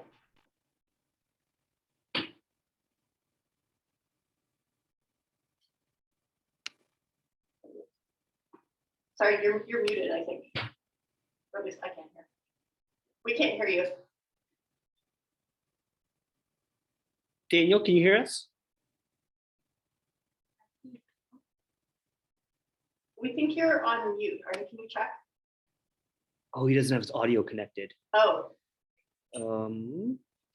Hey, Mr. Glowitz, your audio is not connected. We can't hear you at all. with his audio connected, he can't hear us either. We missed. I will check.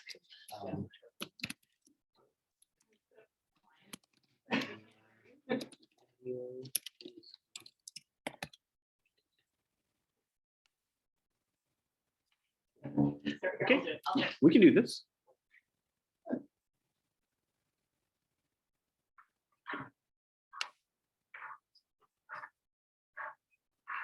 Can you read it? Oh, I don't think he can. If he's reading. okay, let me do this.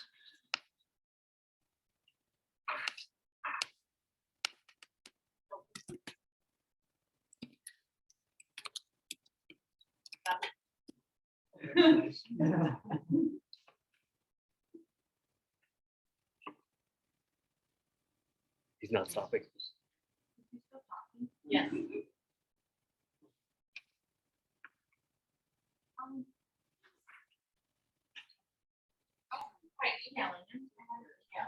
Can we not put him on share screen and not this up? Maybe he's not able to.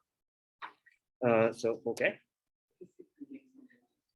We think the issue is that his audio is not connected on his end, not that he's muted. We can check that. Yep, I guess he can't see us. Maybe we do this, he can see us. Yeah, so over here, I'm not seeing the microphone.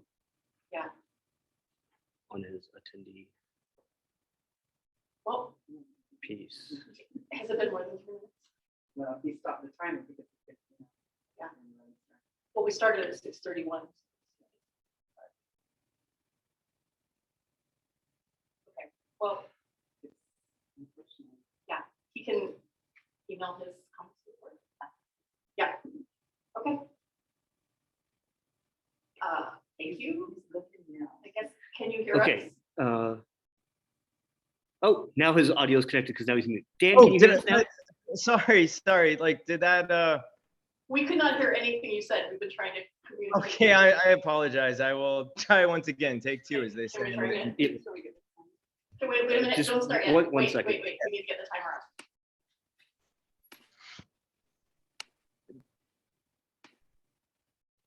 Okay, ready? Okay. No? Yes. Wait. Apologize. And Go. go. Trust is built on transparency. That is true of all public institutions and bodies at all levels of government, including at the national, state, regional, and local levels. Our school district is facing many challenges. That has become evident to me in the process of familiarizing myself with its details.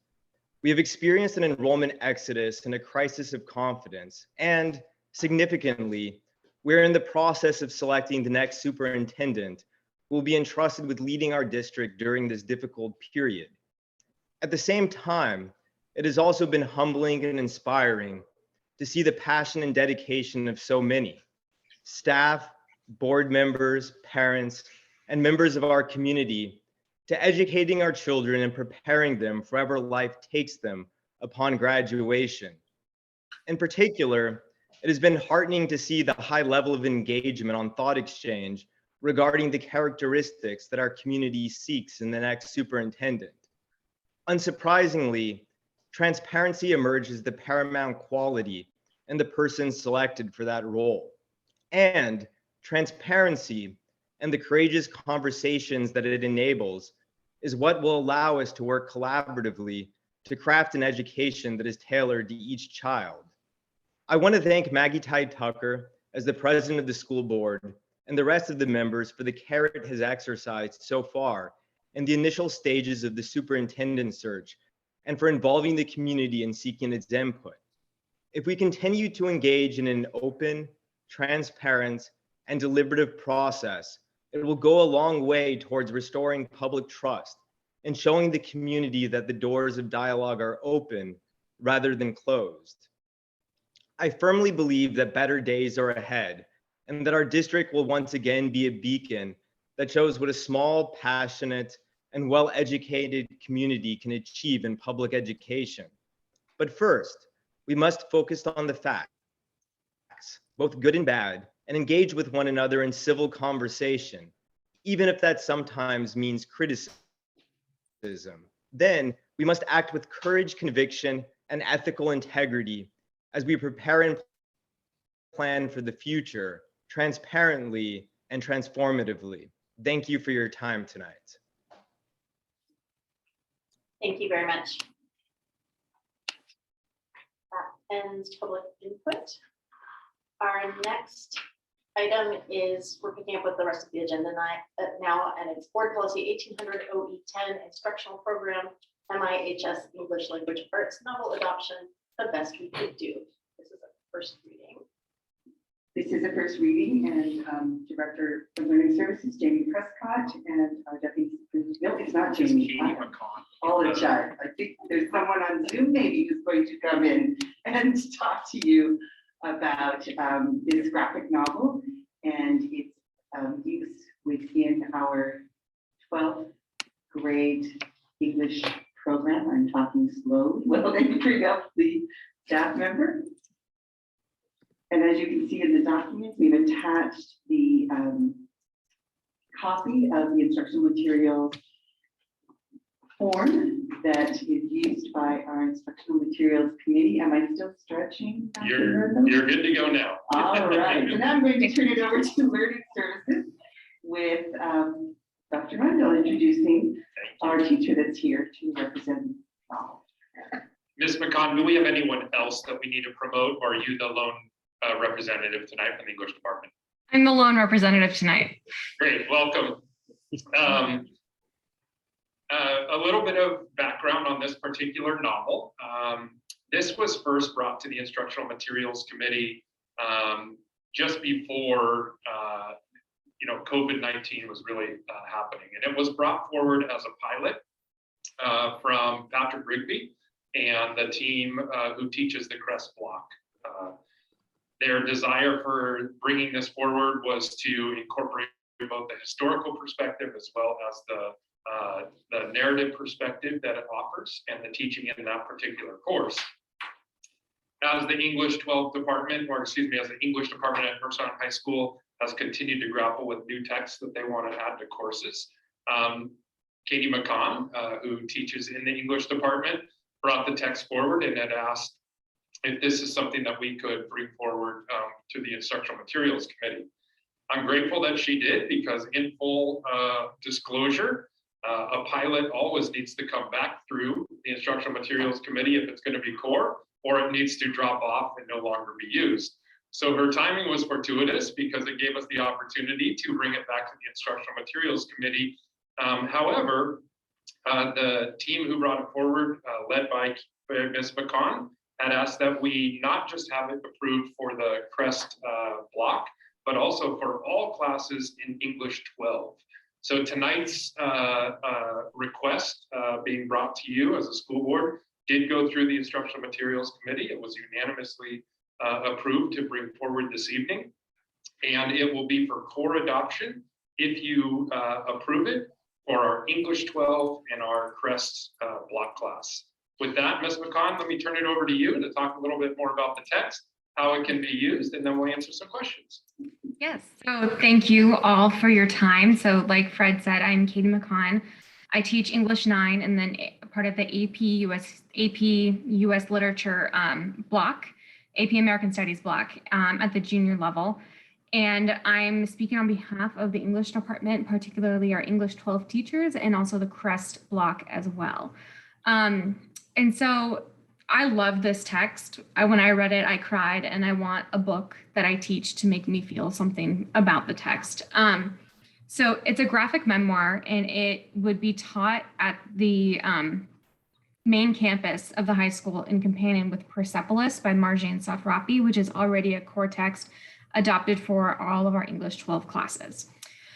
So the best we can do is the story of a family of Vietnamese refugees, but it is not just their story of coming to America and their experiences when they got to America. It's actually kind of the historical perspective, the perspective of the Vietnamese family during the Vietnam War, long before US involvement, long after US involvement. And so this text is a beautiful depiction of the, it sounds awful to say, but it's a beautiful depiction of war. The illustrations are amazing, and the story itself is told in a nonlinear fashion as it switches from past and present to tell the author's story of her parents as they were growing up, her older siblings as they were growing up in the precursor to the Vietnam War, and then herself as she was born, like right in the middle of her family's exodus from Vietnam. And then their life afterwards. And it's told in this nonlinear fashion to show the impact past trauma has had on someone's current identity formation. And so the course that we originally proposed this for before expanding it to all of English 12 is the English 12 Race, Identity, and Representation in Contemporary Literature. And so seniors, when they're registering for their classes, they have like a menu of English courses to choose from. And so they get to choose which course aligns with their interests. And so we have English 12 Honors, AP Literature, we have our on-level English 12, we have Film as Literature, and now we have this Race, Identity, and Representation course.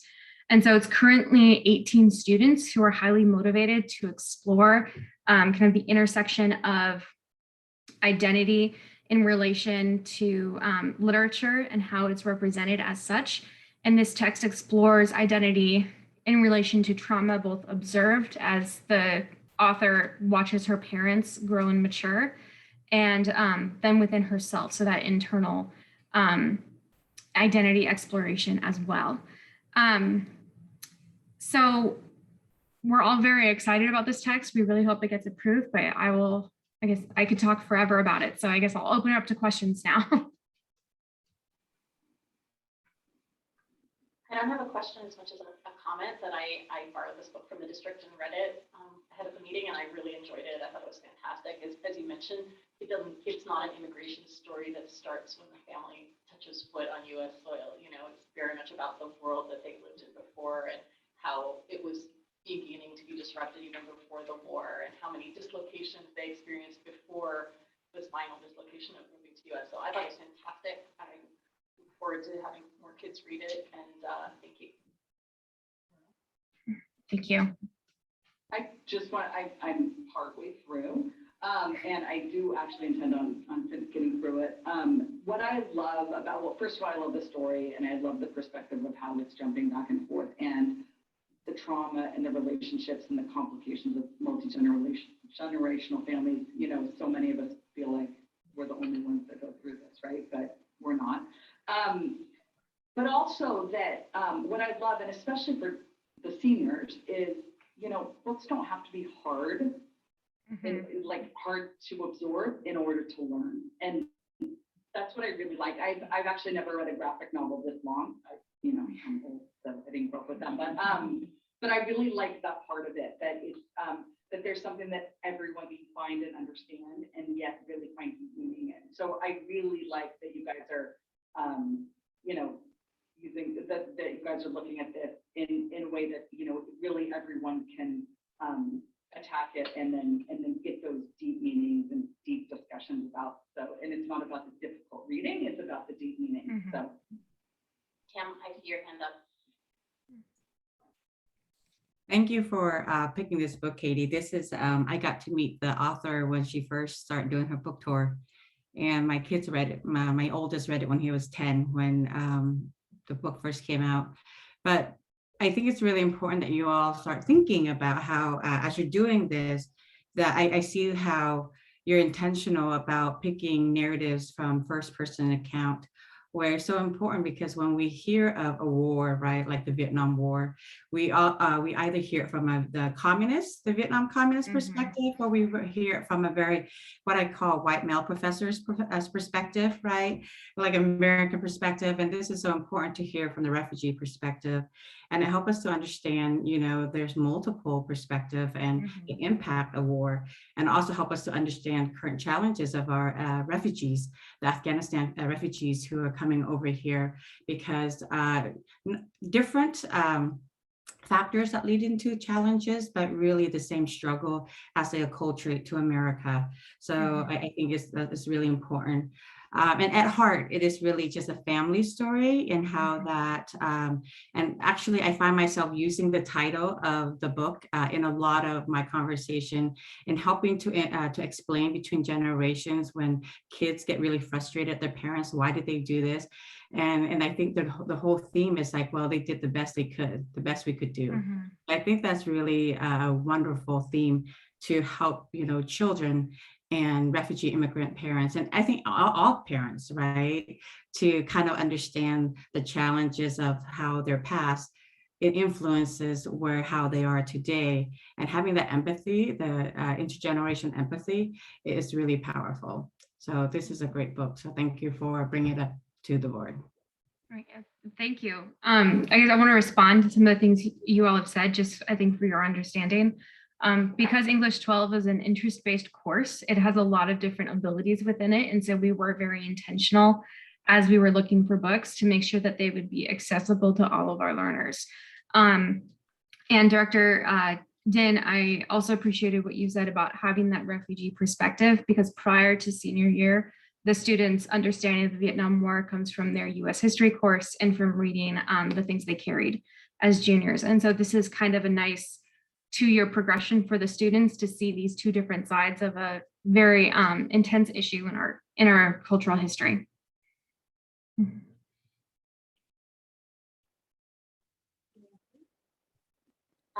Anybody else? If not, do I have a motion to approve putting this on the consent agenda at our next meeting? You're nodding your head, Brian. Is it like an auction? Does that mean it's your motion? Are you looking for a motion? Yes. I move that we place this on consent agenda at our next meeting. Thank you. Second. All in favor of placing this book on the consent agenda for adoption at our next regular meeting, please say aye. Aye. All opposed, say nay. That's no abstentions, no votes in opposition, so that it passes by a vote of 5-0. Thank you so much. Right, thank you. Thanks, Ms. McConnell. Okay. That we now turn from words to numbers. The next item on the agenda is Board Policy 1800-07, Financial Administration, Certification of Educational Maintenance and Operations, Levy, Capital Project Levy, and Bond Payment Resolution number 706. The first reading. So I think time's ready with the mic. Remember, you have 3 different resolutions here. The first one is about the current levy. So I know that sometimes when they're all mixed together, it causes confusion, but you do this annually for your levies. So this is the certification for the current time. So every year, under Washington state law, we have to certify to the county assessor's office the amount that we want them to collect. Part of that is based off of how our levies are structured, especially our enrichment program and operations levy. Because it's variable year to year based on enrollment or assessed property value, depending on which district. The amount that we take out to the voters has to be adjusted so that we're collecting what's authorized by law. So what this resolution does is it fixes the amount for the assessor's office and tells them to collect the correct amount. And as you can see, it is significantly below what we took out to the voters because I'm a conservative fiscal person and I like to make sure that we have appropriate capacity for fluctuations in enrollment or legislative impacts. So as our enrollment has moved forward, so does the amount we adopt. An important thing to note about the enrichment levy that we're certifying tonight is that the numbers were adjusted by the state legislature in the spring session.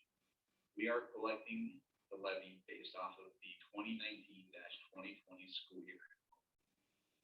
We normally collect on the year prior, but because of the effects of the pandemic statewide, nationwide, but specifically for Washington, the legislature decided to spare us and gave us the authority to skip a year back and collect the amount that we were collecting the previous year. So this gives us a little bit of extra money, about $500,000, which is a significant help right now in the challenges that we're facing with enrollment and with student need. So as we're fixing that, it's important fact that we need to bring up and to thank the legislature for giving us this opportunity. Additionally, the capital project technology levy, it's the final year for both of those two levies. But we are collecting the amount that was levied by the voters. And then our debt service levy is adjusted annually based on the amount that we have to repay according to our schedule. So these are all what we're reading tonight. Are there any questions about the certification? I'd just like to follow your cue and send a huge thank you to our state legislature for stabilizing our local levy. The enrichment levy is so important to what we do, and to be able to use the previous year's numbers was extraordinary. So, gratitude. Questions? No questions. Thank you very much, Ty. We've been doing this for the last 4 years now, and appreciate it. Thank you. So this was just for discussion. Right. I just have one question, because it is using the title educational maintenance and operations levy. Are we still using that title, or should it be educational enrichment? The new clear language.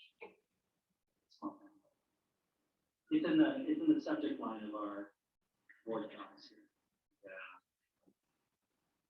It allows for us to use the word enrichment somewhere within the description. It doesn't necessarily have to be within the actual title. And this is not the resolution that's going to the prosecutor's office as part of the ballot. This was already been enacted. So it's not necessarily specific about the language for this resolution because it's what we've already levied. Or it's what we held it 4 years ago before we realized that there was a specific convention. And we were given an exception. Generally, all school districts are given an exception to use this name. So, yeah, that makes sense. Okay.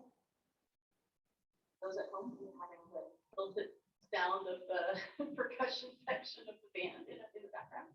Lovely. Okay. Then moving on to the next item.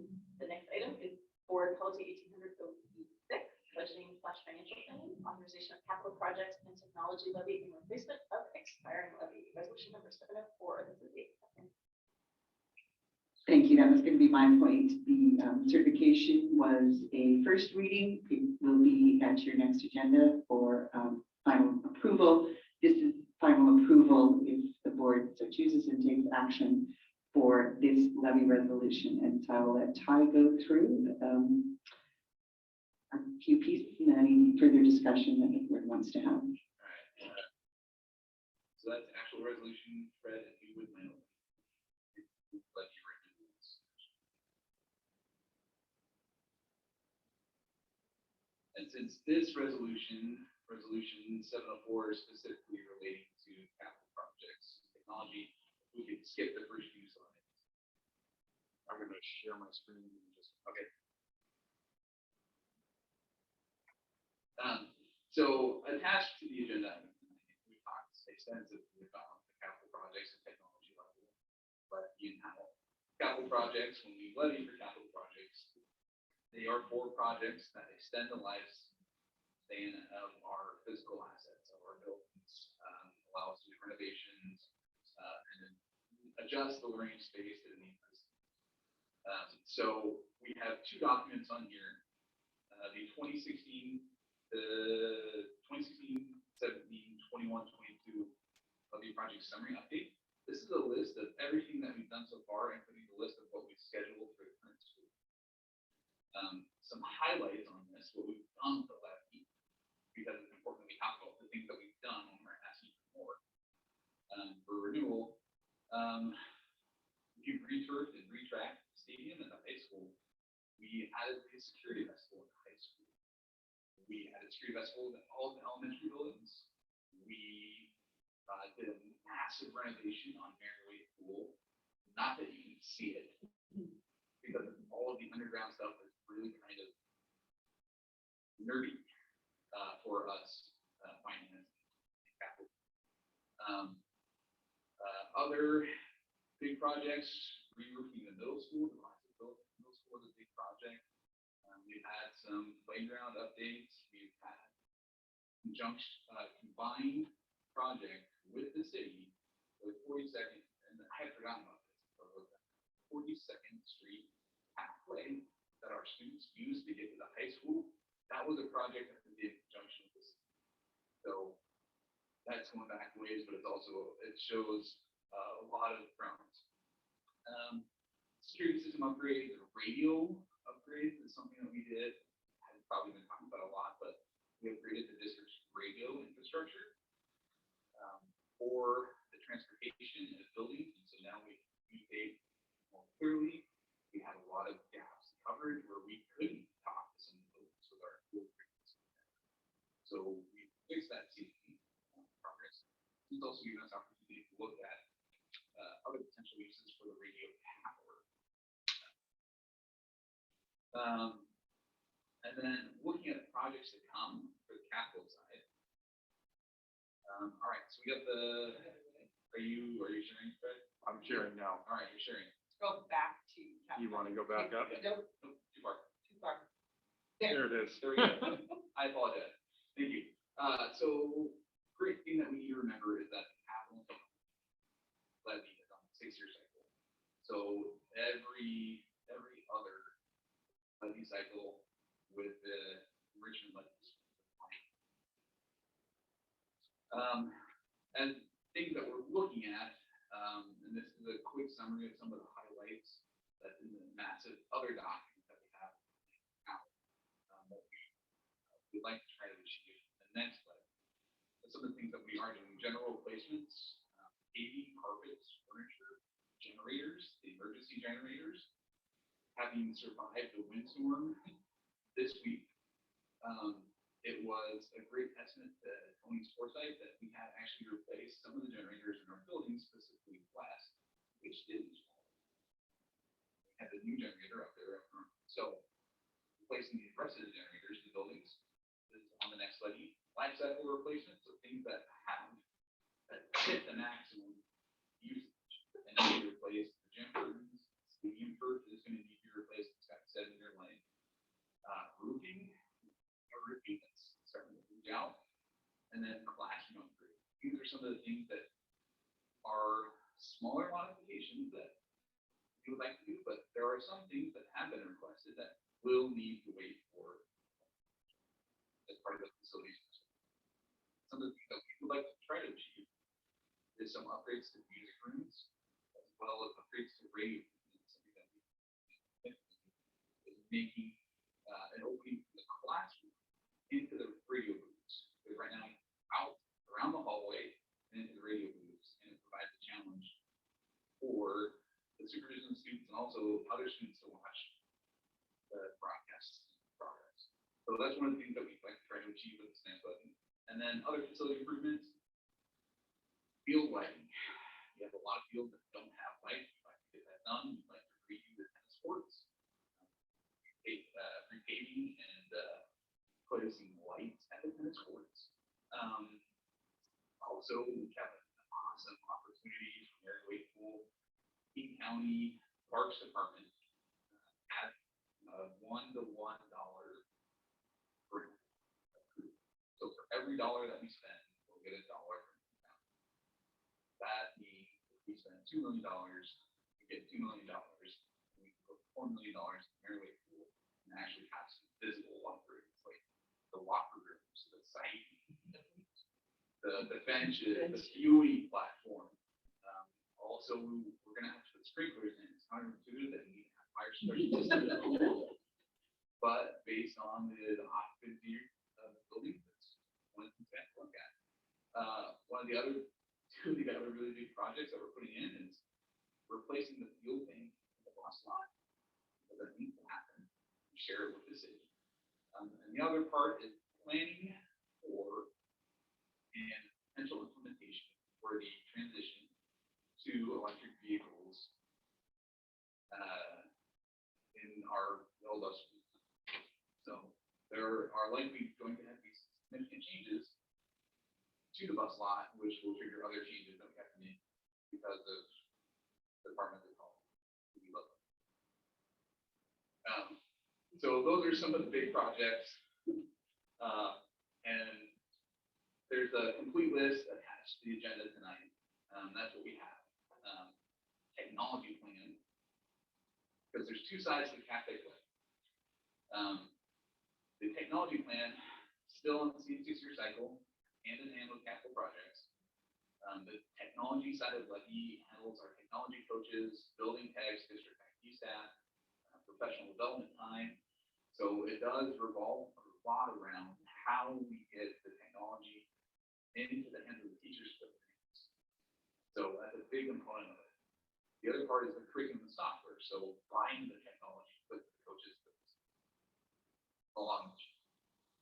So the trend has been moving significantly toward either dual platform books and software, or just straight up digital software, digital books for students. So our Levy previously had some subscription capacity built in, but the amount of digital curriculum subscriptions that we now need to use has ballooned significantly.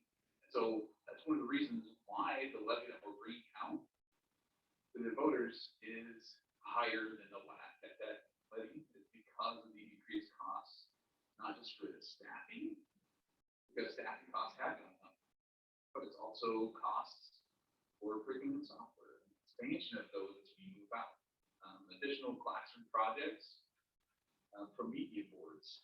As we are looking at a big from media board here, we've seen the ability and the promise of these boards demonstrated in our classroom over the last year and a half, as teachers have been able to use them virtually, either by having all their students on the screen and being able to work with them in that format, or by being able to get up in front of their screens and do work on the board. So it's a huge tool. We'd like to get a board in each classroom, and we still have a little bit to go. We're almost there. The continuation of the one-to-one iPads, and as we talked a couple months ago, the potential adoption of laptops at the high school. I know Director Ronser, our Steve IT director, who's awesome. He's done phenomenal work planning the technology level, technology plan this year. Just if you have a chance to look at a document, read it. It is thorough. It is well considered. He's done a good job. He's taking a look at what we can do for laptops, and he's got a pretty good idea about how to integrate surfaces into the high school. So each student would get a surface with a keyboard and a stylus that they would be able to use in place of the iPad. We haven't identified a device. It's being considered. It's being considered. It's a front run. It's a front run. It's not right. As well as, and another reason why we're the technology levy component bigger in this renewal is infrastructure improvements. The last levy cycle, we really focused on people, instructional coaching, and professional development, and getting stuff in the hands of the students, because the levy before that was stuff. Now we're getting into the stuffing because life cycles. So we have to do internet and phone network for folks, server upgrades, replacing security cameras, upgrading security cameras. Those things have grown in cost, and by the time we actually get into the projects a few years down the road, they're going to be more expensive. So we're trying to be more judicious about how we apply and plan for future cost increases. We didn't necessarily have a whole lot of data on how we could be looking at planning the costs as they increase in the future. But now that we have several years of data, a couple life cycles of data, we can be a little bit more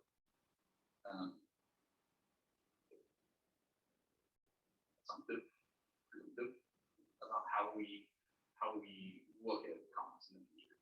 So these are the things that we're looking at in terms of planning for the capital and the technology side. Also attached to the agenda item are the renewal rates, the proposed rates. Within the last few slides, we have some details about some of the major items on the technology. The 6-year budget of how it's broken out, of how we want it. So there's additional information within this slide to look at. The proposed levy rates are fairly consistent with the previous years. And looking at how, because it's based on assessed value, we need to make some type of assumption of assessed value. So looking at the last couple of years,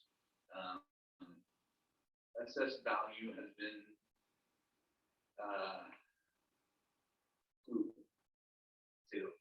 gone from 10% to less than 1%, back up to 3%. And so we're assuming a 1% increase annually in assessed value, which is a fairly modest assumption. So as we're looking at the proposed rates for the capital and technology levy, we're going to be bouncing right around 50 to 52 cents per. So we're looking at an increase of about $60 from the start of the levy, from where we are this year, per $1 million, $60 per million. As we move from the start of the levy to the end of the levy. So it's not a huge increase. Ty, would you like me to screen share this? Yeah, go ahead.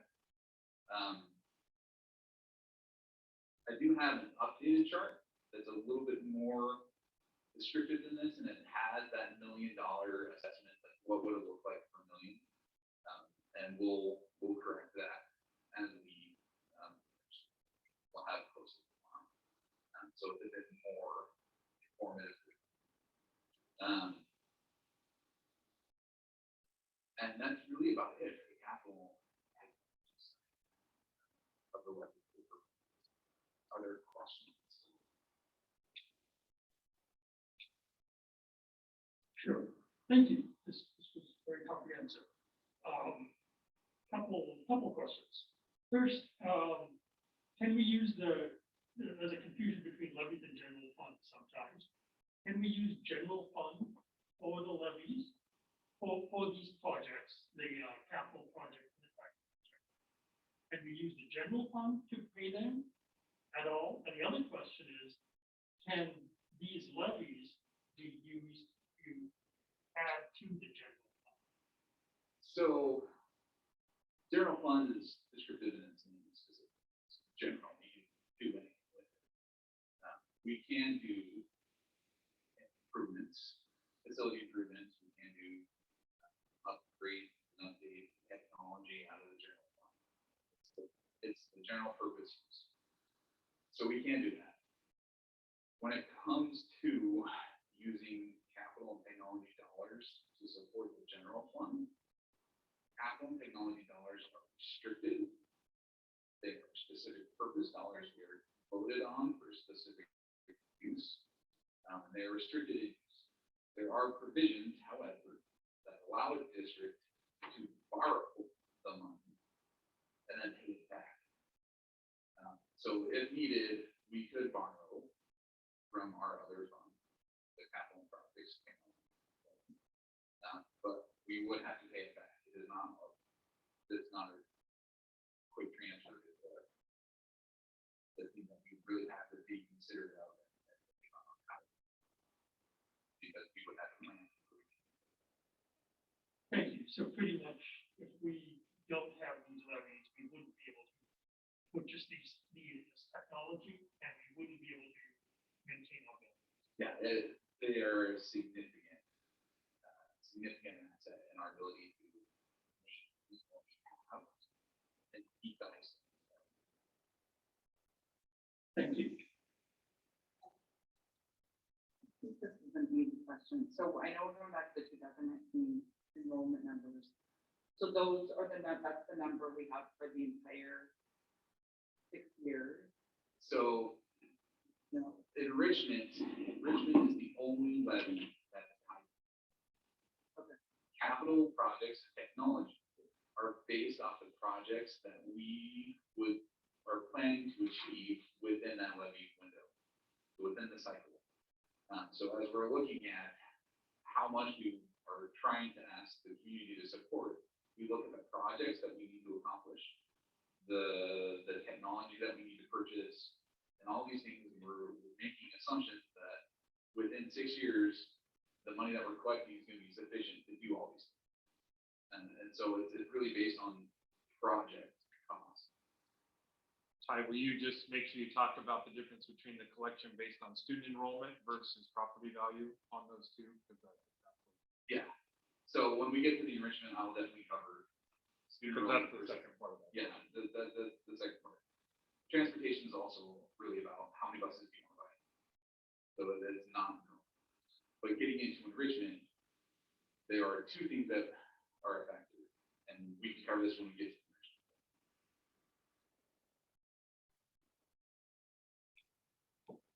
Brian and Tam. Brian. No, I just thank you for all the information here, and especially expanding out on the technology and providing some more information. I think it can be really helpful. It's a tremendous investment. We've learned anything over the last year and a half as to how reliant we are on technology. And our educators and our it was just in response to your question, the levy stabilization pertains to our current enrichment levy and only for this year's election. So that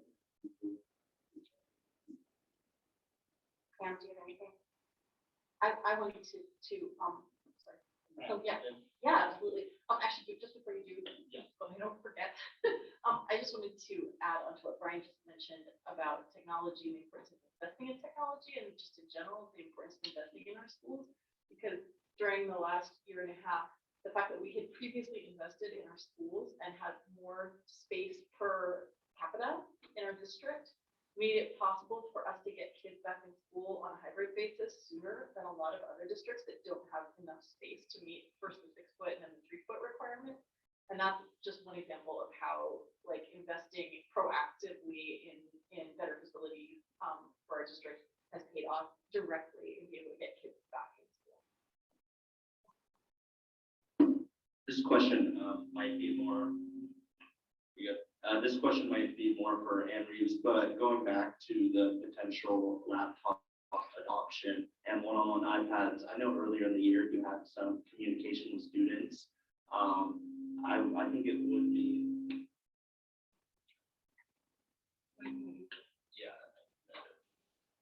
I was just, there we go. I was just wondering, if there has, I know there might have been a survey, but just kind of the update on what, students feel about the iPads and potential, laptop adoptions, and, if students like that, or if they don't, and if there, is student involvement on that. I don't want to put you on the spot. I just was wondering. So we have been evaluating the results of the survey and focus groups and talking with students and staff members. Based on the results of our survey, what we really found was there is some appetite at the high school to look at alternative options. And we've discussed Chromebooks, laptops, and various other things.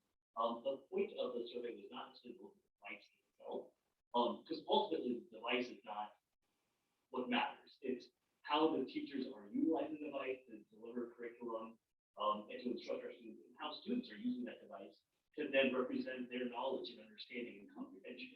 And what are the different ways that they can do that?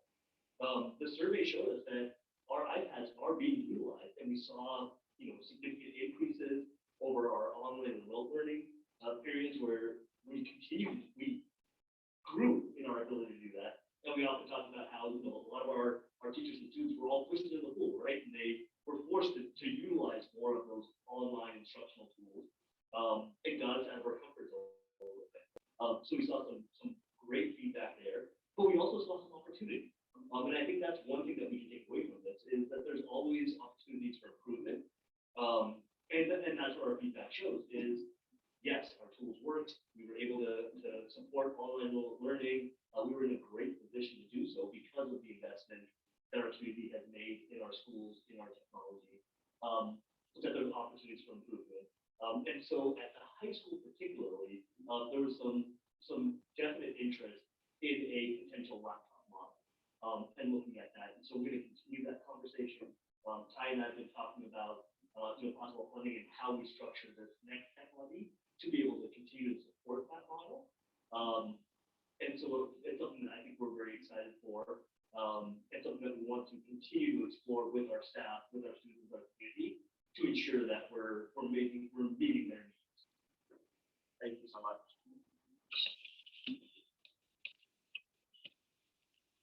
So quick question. The infrastructure that we've got now, it sounds like it's about 10 years old, and we're going to upgrade it in this levy. Is the expected lifetime for that infrastructure also about 10 years?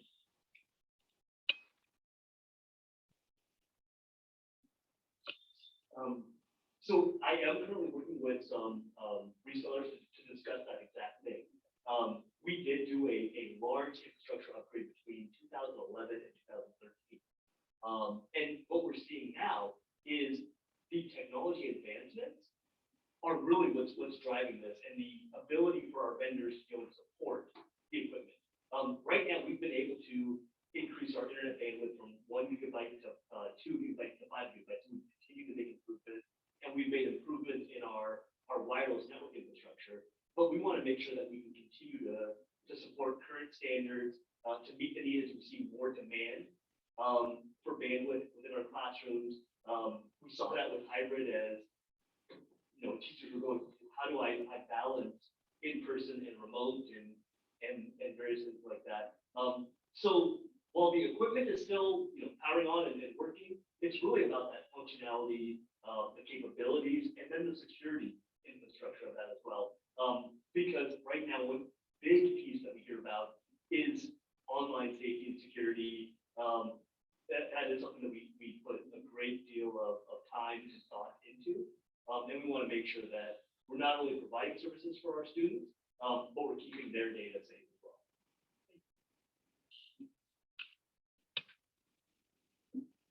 That's it. So we are looking for a motion here to. I move that we approve resolution number 704 as presented. Second. All in favor of approving resolution number 704, please say aye. Aye. Aye. All opposed, say nay.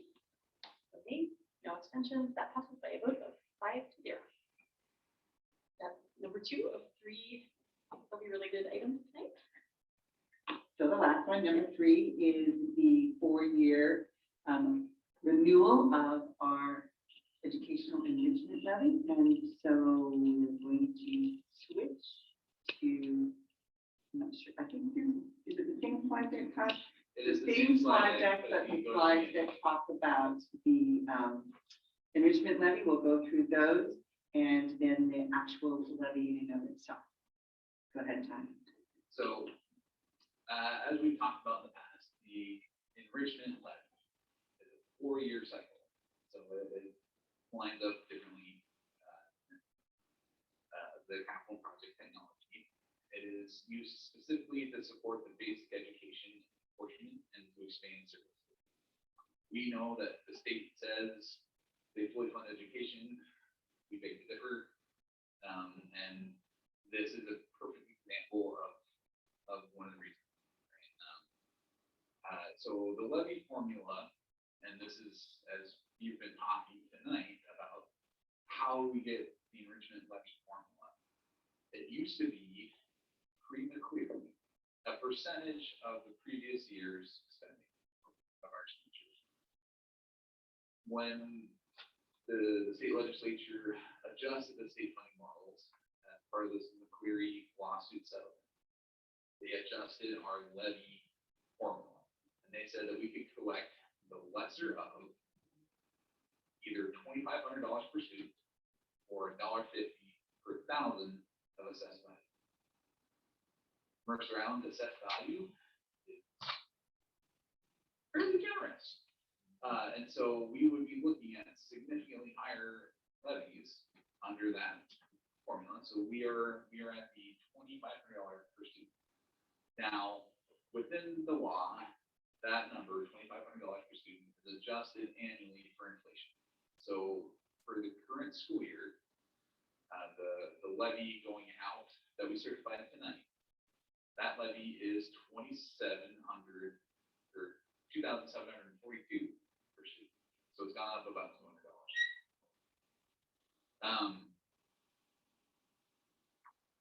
That's taken us from 16.8 million collections down to about 11.5 million, a little under 11.5 million collections. So it's a significant reduction in our ability to draw funds from the community to use in ways that the community would like to see the district. Now, the amounts, as we talked about earlier, yes, there is only 1 year, the current year, the last year, to use the previous enrollment. But how it's calculated is the final enrollment report from the previous school year. So what's the enrollment in June? That enrollment is calculated versus the student rate. We tell us what we can collect in the next half. So it's always lagging behind the current school year, which creates kind of a trickle problem when we're looking at lower enrollment. And as it kind of extends the hit out a little bit further each year after. So we've been projecting pre-pandemic enrollment decline. We were starting to see the amount that we would be able to collect slowly increase over that as well. So that's one of the things that we do need to consider moving forward. So when we propose the rates, and this is the rate that the board gave us some approval earlier to take out, we're looking to ask the community for $12 million per year. Are we going to collect 12 million? No. We're going to collect about 11 to 11.5 million. That's what our enrollment does. But as enrollment changes, we can see enrollment return as last standard projected in 2025, we should start to see some upward. What it also does is it gives us flexibility in place in case the legislature changes the levy formula. So instead of having to go back out for a supplemental levy and go out on another ballot, we could collect an additional smaller figure on the levy certification.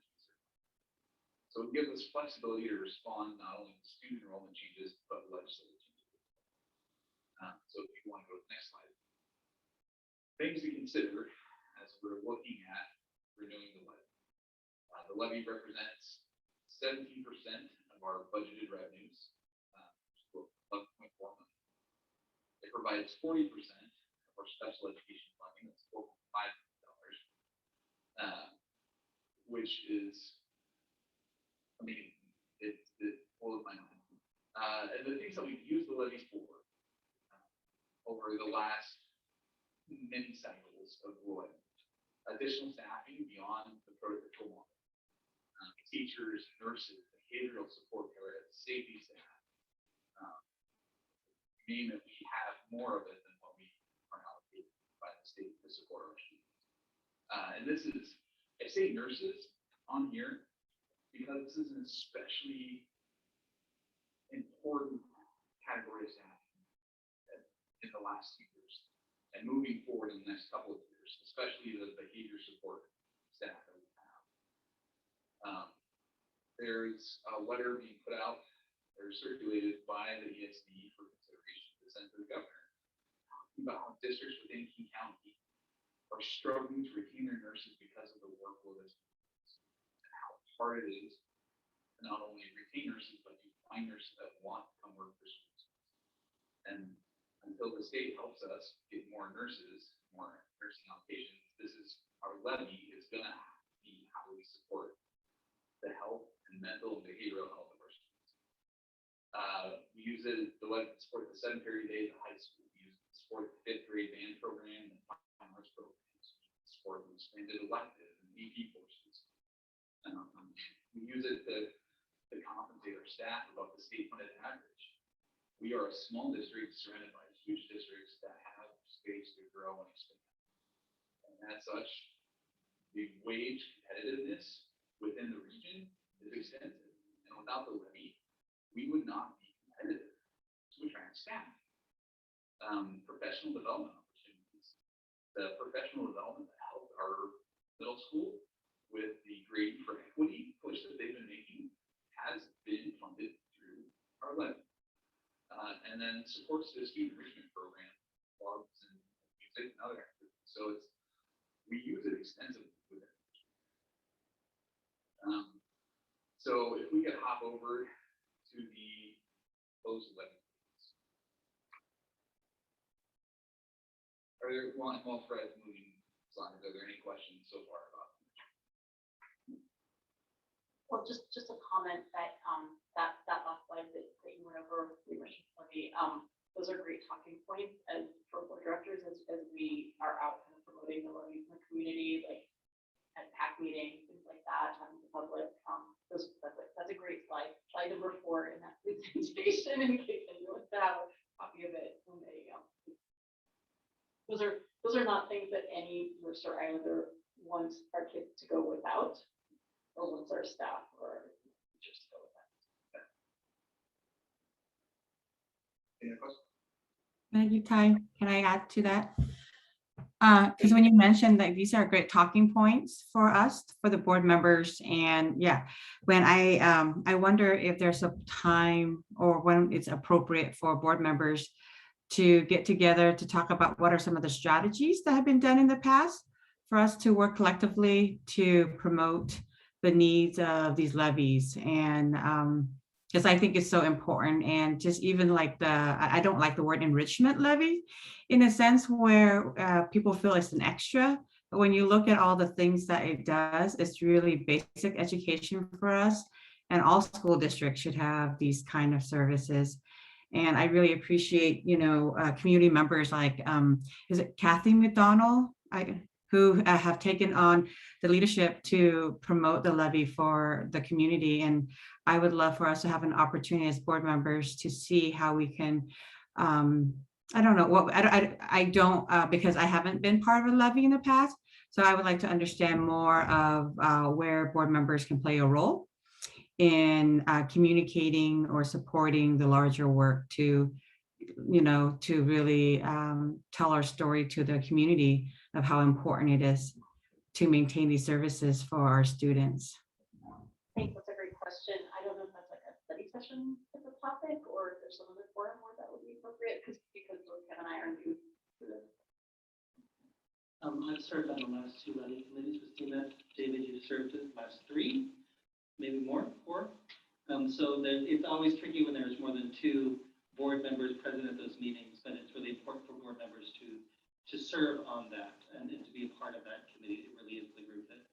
that does that outside of the district itself. The district resources cannot promote the levy, but they can provide resources and information around it. So we have to be careful to separate those things.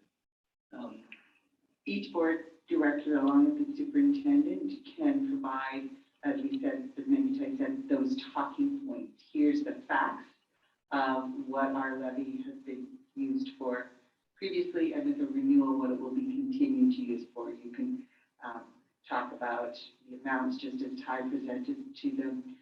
I have gone out to in the previous levy and would love for a board director to join me in those endeavors. Sometimes Ty has done with me as well, just to present again that factual information about the levy, what the rates are, what it is going to be continued to use for as it has in the past, and just answer questions when you're based on that fact-based piece. To that end as well, and Deborah, I know you participated in this already. The last time we went through with this, there were groups that went in with potential community leaders within different language groups and talks in our community, and provided those feedback Q&A sessions in native language and translators, which was really, really important and useful. I thought that was successful.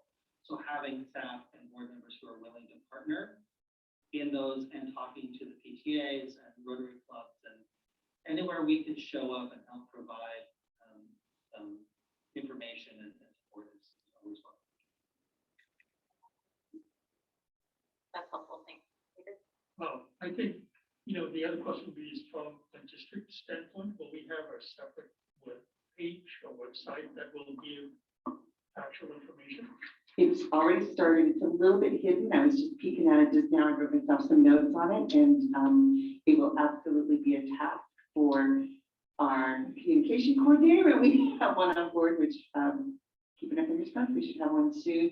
In the meantime, I'll just work with Andrews to try and bring that a little more to the forefront so people can see it and find it easily. And we will post things like this slide deck, like these charts, so that you can also point the public to, you want to know more, here's where you can find that information. So they don't just have to dig in Word doc. It's right there. It's a little bit hidden, so we'll try to bring it more to the forefront. It's not urgent until February time, I suppose, but, and then the other question is, I think generally the district, as we pointed out, we share facts, and we do a postcard perhaps around election time, but yep, we do. We send that out, and again, that's going to be a curriculum coordinator task. We can send out, I believe it's one single mailing to the entire community. Also coming up soon will be our annual report, which will, of course, be highlighting what are some of the things that the levies have supported within the annual report. We do that all the time, and then we can do that one mailing, as you mentioned, Director DeSouza as well. I think you meant communications coordinator. Yes, you said curriculum. I didn't mean that. I meant communication. I'm sorry. Happy to help. Okay. We're going to look at the. We are small. It is all hands on deck in everything that we do.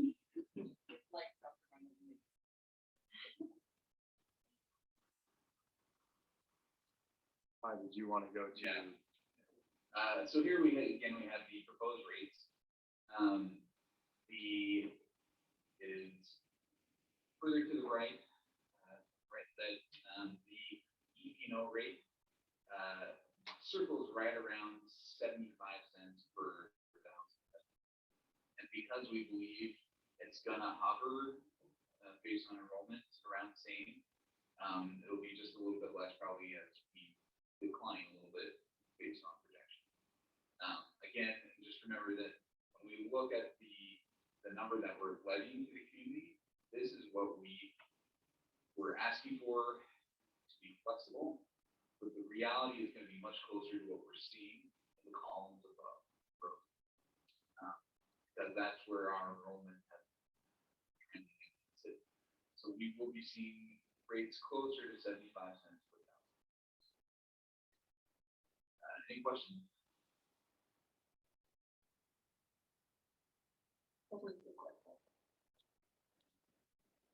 So, couple of questions, maybe. It does look like it. Sorry. So I appreciate school funding is heavily legislated. And again, same question, is there any overlap between enrichment levy and general fund where we can't mix and match those funds? No, it does. I mean, we use the enrichment levy to directly support the general fund operation. The general fund operations, that's where we pay for the staffing, that's where we pay for the bus drivers, that's where we pay. So that's where we collect our lunch donations, like our lunch money. That's how we operate. And the enrichment and maintenance operation levy, it goes directly to the general fund. You have to. The state asks us to put it into a separate category within the general fund so that they can see what we're using the local dollars for. But it is general fund money. And again, it goes back to your earlier question. If needed, and we had capacity within it, we could do minor repairs, we could do minor technology purchases, but it's not going to have the same impact as the capital technology. And then we paid for salary out of our enrichment. And our enrichment levy grows with inflation, but I believe our salary growth has been higher than inflation, is that correct? So another thing to consider when we get salary adjustments from the state, the state says we're going to do a cost of living adjustment for the teachers we have. So they'll make an adjustment in the general portion of funding. And then they say we're going to give your levy an increase as well. So we get some money from the state, but it's never going to cover an equivalent increase for staff. If we get 2% from the state, that's more like a 1.7% increase for the staff if we do dollar for dollar, because we pay our staff above that rate. So yes, we do get some inflation adjustment for wages in the levy, but it's really interconnected with how the state fund works. So the reality is, our levy has been decreasing since McCleary. Yep. And then to deliver these services, we have to become more and more efficient each time because our costs are increasing at a faster rate than our levy actually increases. Yep.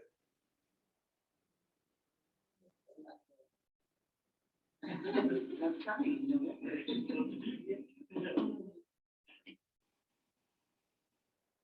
No, that's all. Thank you. Are you, anything else higher? Okay, any further discussion? We'll present action items. I move that the board approve resolution number 705 as presented. Second. All in favor of approving resolution number 705 as presented, please say aye. Aye. All opposed, say nay. No nays and no abstentions. That passes by a vote of 5-0. So just real quick, I'd like to thank you for this work. And I'd like to just quickly address the community that these two renewal levies are very important to the school district. They do not make up for budget shortfalls due to enrollment. Instead, these levies provide benefits for every student currently enrolled in school. School funding is legislated and there is no flexibility. If we lose these levies, we lose very specific programs, teachers, and things that benefit students already in our classrooms. They're not about future students, not about past students.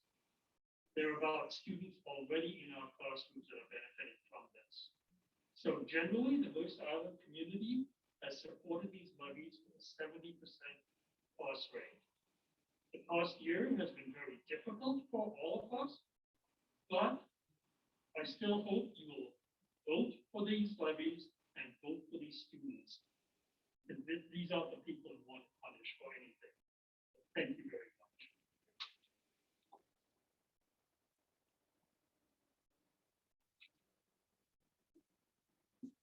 Okay. Thank you, everyone. Thank you, Ty, for all of that. Next item is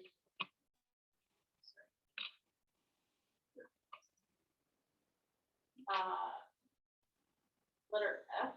I'm not speaking. Okay, letter F is board policy 1800 OE10 instructional program, revised board policy 2019 to board policy 2020 to reflect WASDA policy. So Fred and I will present this a little bit, but as you can see, board policy, our current policy number of 2019 is described as course design, selection, and adoption of instructional materials.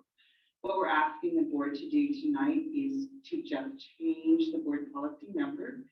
Some of you might recollect that historically our board policy 2020 was where the mission statement basically sat. And the only issue that we're running into is when we aren't aligned with model policy numbers.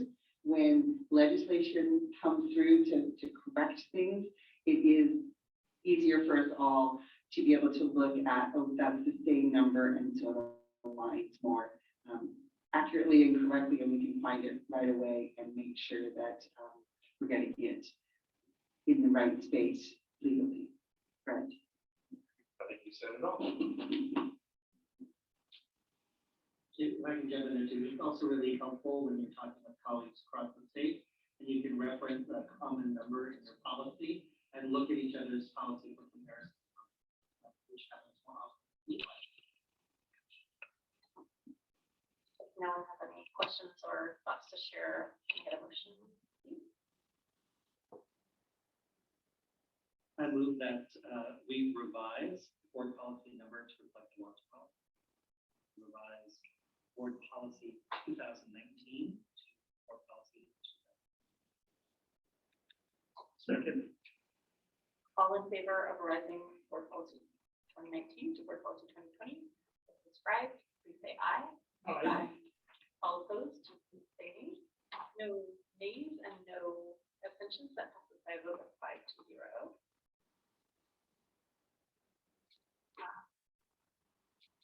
Next, I feel like I'm missing a page in my.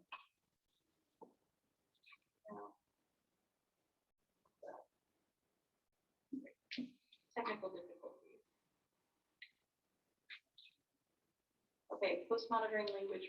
No, it's this governance commitment, superintendent succession. It's sorry, letter G. Sorry, there's all this text. The next item is item G, board policy 1001, governance commitment, superintendent succession. And this is just for discussion. I don't actually think we have an update to give on this. There's nothing new. So that's that. So we'll just keep going. Next item is post-monitoring language review. Thanks. So there, board policy 1800 OE2, global executive constraint monitoring. This is a language review for discussion.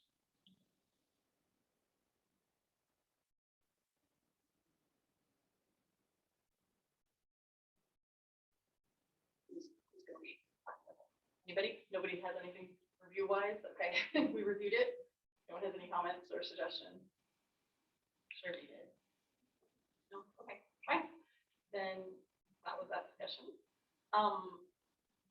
Another language review is board policy 1800 OE12, emergency superintendent succession monitoring.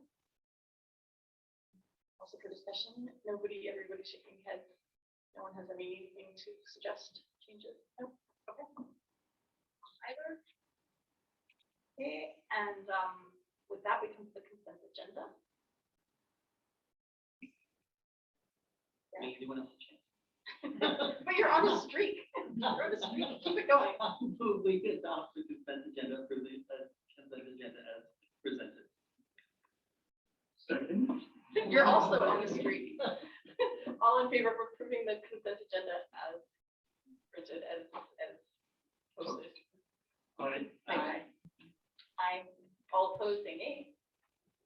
No nays, no abstentions. That passes by a vote of 5-0. Next, we have, I think I was just at board reports. Oh, no, sorry, superintendent announcement. Just a few quick announcements for you.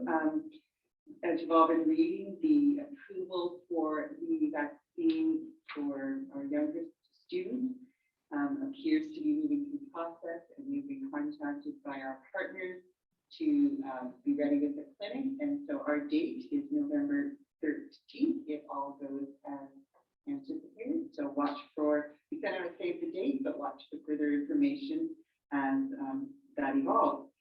We are hearing our band practicing tonight for tomorrow's wonderful return of All Island Band Night. We anticipate over 600 students in the 5th through 12th grades who will be performing in our stadium during the football game. So hopefully you can attend that dressed for the weather. And just a reminder to everyone, November 11th is a federal holiday. It does fall on the second Thursday of the month, which is traditionally our board meeting night, but because it's a holiday, our November meeting now is being pushed to the 3rd November. That month full of holidays. So just a reminder, regular meeting is on the 18th. And lastly, our new building over at Northwood is very close to being occupied. We are waiting for appliances, which guess what, are on a ship. So we're doing our best to get that occupied, and as soon as we're ready to have the students do a grand opening, we will be sending you invites so that you can come and see this absolutely fabulous space for our classes program. And that's the announcement I have. I wanted to just ask whether you know the location of the clinic, and if assuming that happens in other kids, we know where that is. Most likely the high school. Yeah. The clinic will be offered at Mercer High School as it was in the past, and we're projecting the morning 5 again. So the last time was 8 to noon. We might extend it a little bit. We're still working with Foxconn and minor. And we're also going to be offering booster shots to our staff. Right, and that's on a Saturday. Okay. Board report. Can we start with you, Tam, as well, like our director? Sure. Let me see if I can do a screen share or able to. Can I do the screen share? I want to show. So tomorrow we'll start the WASDA General Assembly. It's my first time, so I'm just interested to see how the process works. And then Brian has graciously agreed to cover for me on Saturday, when it's a 2-day assembly. And so the board I put together a Google survey with all of the legislative positions, and each board member has voted, which are the top 15. And we narrowed down to, there were 9 that we all scored at least 3 of us agreed on. And then there were a couple, okay, I'm able to share a screen now. So let me see, are you able to see this? Yeah, okay, great. So then this is, so these ones are like addressing digital equity for Washington students. We all voted on this one as a 5. And then there were 4 of us who voted for reduced barriers to post-secondary education, full support of basic education in extreme circumstance, linking graduation requirement to career pathways. And then 3 of us voted for mastery-based credit to meet graduation requirements, transportation funding, budget stability, state federal government requirement for school districts and WASDA to attract, recruit, and retain diverse school boards, and increase amount and flexibility of the essay funding. And then there were a bunch of positions that there were 2 of us who voted for, and I asked for those who had time to to rank order them. And so these were the rankings. And so I picked the ones that had the majority of us who placed them first. And so the next 6 are going to be public option for online education, comprehensive school and student safety, flexibility of graduation requirement for students impacted by COVID-10 quarantine, comprehensive school safety, fully funded staffing levies, and funding for nutritious meals for students, universal free school meals. So just want to take this opportunity to ask the board members if you all feel comfortable with these top 15, or do you have any thoughts, concerns? I do. Brian? I was gonna recommend having an extra one in there. Mhm. Comprehensive school safety, which I'm very proud to say that Mercer Island is one of the originators of that particular legislative position 4 years ago. And it is continuing on and soon will be a permanent position possibly. But it is being linked potentially with comprehensive school and student safety into one position, which will free up an additional slot. So if you have a backup ready to go, that would be awesome. Perfect. So I think that really reflects our value of making sure that students are not harmed during this time, and how during COVID, we serve our students to make sure that they are in a good position to do well and graduate, and recognizing that there are like digital divides, and during this time, recognizing that just even things like nutritious meals, right, are so important, things that we might not have thought about before. But I really appreciate how, really on board we are with a lot of these values of where we stand. So I think it would be easy, hopefully an easy process to put forth our votes on tomorrow and Saturday. Thank you for doing that. Anyone else? Questions or comments for Tam about specifically about the legislative stuff and about the general assembly? Okay. I do. So 3 things, and so this will kind of fall on my shoulders on day 2, Tam. But if anyone has a reaction to this and wants to share it, it would be important. There are 3 emergency proposals that are going to be brought to the floor. And we just learned about these late last night, and Legislative Committee, Resolutions Committee is preparation. One is supporting immunization requirement process.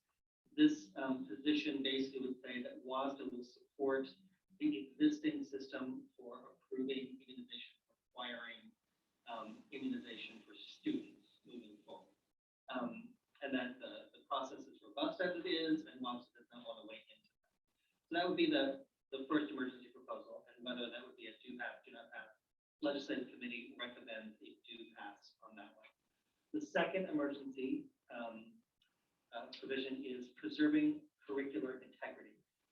We saw that on our list, our priority list. It was in there. This is an additional piece of language that didn't make the amendment process, but it would go further to protect time immemorial curriculum and all of our tribal relations, government to government relations, and any curriculum out of that, from any mandate that would strike that down or exclude it from our schools. Again, the Legislative Committee recommended do pass on that one. The third is no title, so they're calling it COVID-19 vaccinations. This one specifically would instruct WASDA to fight or oppose any regulation that would impose vaccinations on students or anything. The Legislative Committee recommended they do not pass on that one. So if there's questions about that, we have further on any of that, or if you disagree or want to learn more about that, let me know. And those happen at the very end of Saturday. So I'll be the one. I imagine as a group, we're pretty aligned with the recommendation. That's not the case. Great. Is that it, Tam? Thank you. Board reports. Before we move on, there is another document there that Director D'Souza provided some thoughts on, and it's not for the Assembly the next couple of days, but on November 18th, you have a linkage with the local legislators. And I believe when we talked about what topics of mutual interest, I think that these are the ones that Director D'Souza had listed. So David, do you want to just run through them? Yeah, I think we can do this very quickly. These were suggested topics for discussion with our legislators. If you'd like to just send me feedback on yes, no, or any additions. Actually, it was Donna, Maggie, Ty, and I met, and we we had our list, and then I just expanded on them a little bit. So feel free to send any feedback around it.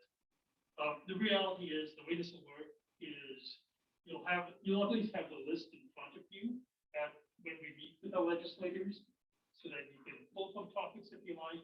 If you come up with something better at that point in time, feel free to ask that instead. So there's no requirement. This is mainly a guideline on topics. Great, thank you. Other board reports? Deborah?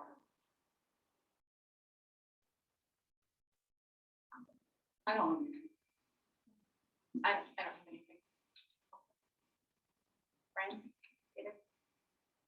I can be very quick on the PTA advocacy meeting. It was interesting. We discussed the levies. We discussed legislative assembly. PTA participates heavily in that. The PTA is also planning a district survey to get community input around priorities around racial equity, standards-based grading, and social emotional well-being of our students. There was also a concern around some of the issues at a recent football game. I think we talked about it. Really, the feeling there was we're a small community, so this spreads around through kids and parents through the grapevine. There were some questions as to, once all is said and done, how can we turn this into a learning opportunity for parents in the community, regardless of school? So can there be some sort of messaging or feedback back to us? So here's an issue that happened, and here's how it was handled, and something you can talk about with your kids. And so this has occurred very frequently.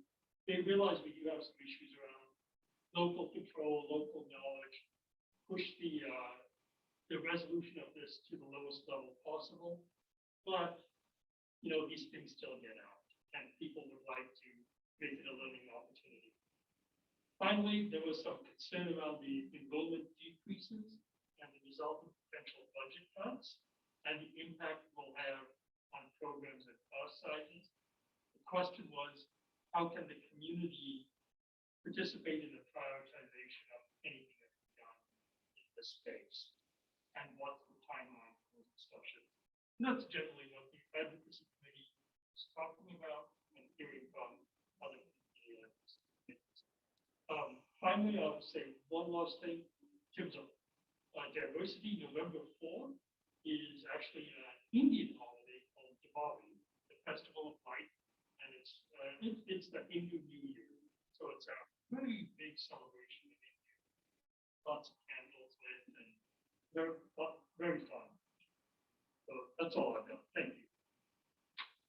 I think I'm going to be the last one to go then, just say that, sorry, Brian, go ahead. I don't want to cut you off. I want you to have the last one. So yesterday I got to attend the first Superintendent Teaching and Learning Advisory, which is made up of educators and parents from all the PTA leaders units across the island. And had a really great discussion around building common language, specifically around terms that are sometimes confused or misconstrued. So the focus was on curriculum and instructional materials, as well as standards and frameworks. And it was an awesome discussion. Broke into two groups, really kind of demonstrated some UDL techniques as well as group mastery. It was really great. And I think everybody learned something coming out of that. The Eastside Work Group continues to meet on Friday mornings. And there was a request that went out. Amy Katz from North Shore School District is preparing a document that's trying to track if we could identify per student costs of COVID. Something easy like that. She's putting together a table of what that was to use for discussions with Superintendent Ragdoll and others, if you have time, which you don't have a lot of time. But and I sent out an email with that as well. In a simple table form, it's just very rudimentary. You can share it with her. She's collecting from all of our Eastside groups, which will help talk about that funding gap.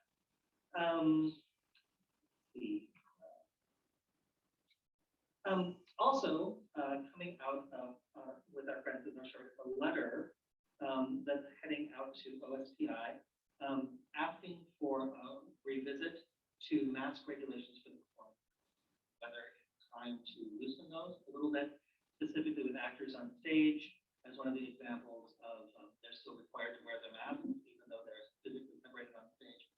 Well, athletes aren't required to do that. So if there's interest in that letter and maybe signing on to learn more about that, I'm happy to share that.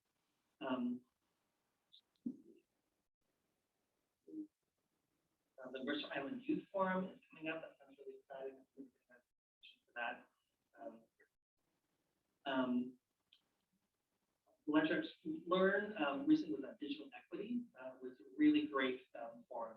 And they had Bree Ernest Strait from OXPI as well as Representative Nick Gregerson have a really robust discussion about digital equity. The Equity and Access Caucus met WASA, did some great community work. Big things that came out of that were what were some of the success stories from across Director Area 2, which is King County. There were translators for meetings. One district is providing translators at the for community members, recruiting diverse new members to the board, the whole child approach that serves students' physical, mental, and emotional needs, a shifting focus to student equity, the concept that equity is our job. Eastside Pathways is collaborating regionally to provide Spanish translation services. And there's a regional board collaboration to identify shared advocacy work.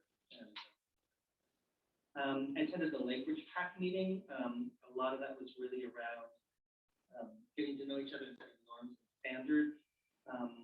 Some of the high-level themes included inclusion, especially with special needs and neurological needs, pedagogy around FEL, safety and COVID, social emotional learning, recovery learning, talk about SIPs, questions about UDL and professional development. Then lots of networking calls, continue. Yep, and that covers it.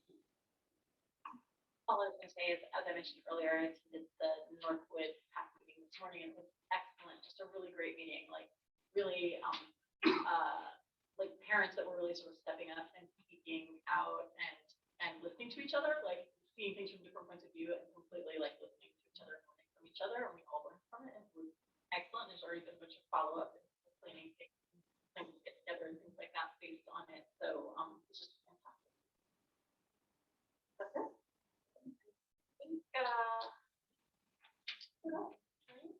Yeah. Motion to adjourn. I move we adjourn. Second. All in favor of adjourning this meeting at 8:04 p.m. Please say aye. Aye. Aye. All opposed, say nay. No nays, no abstentions. Five zero. We are adjourned. Fine. Yeah.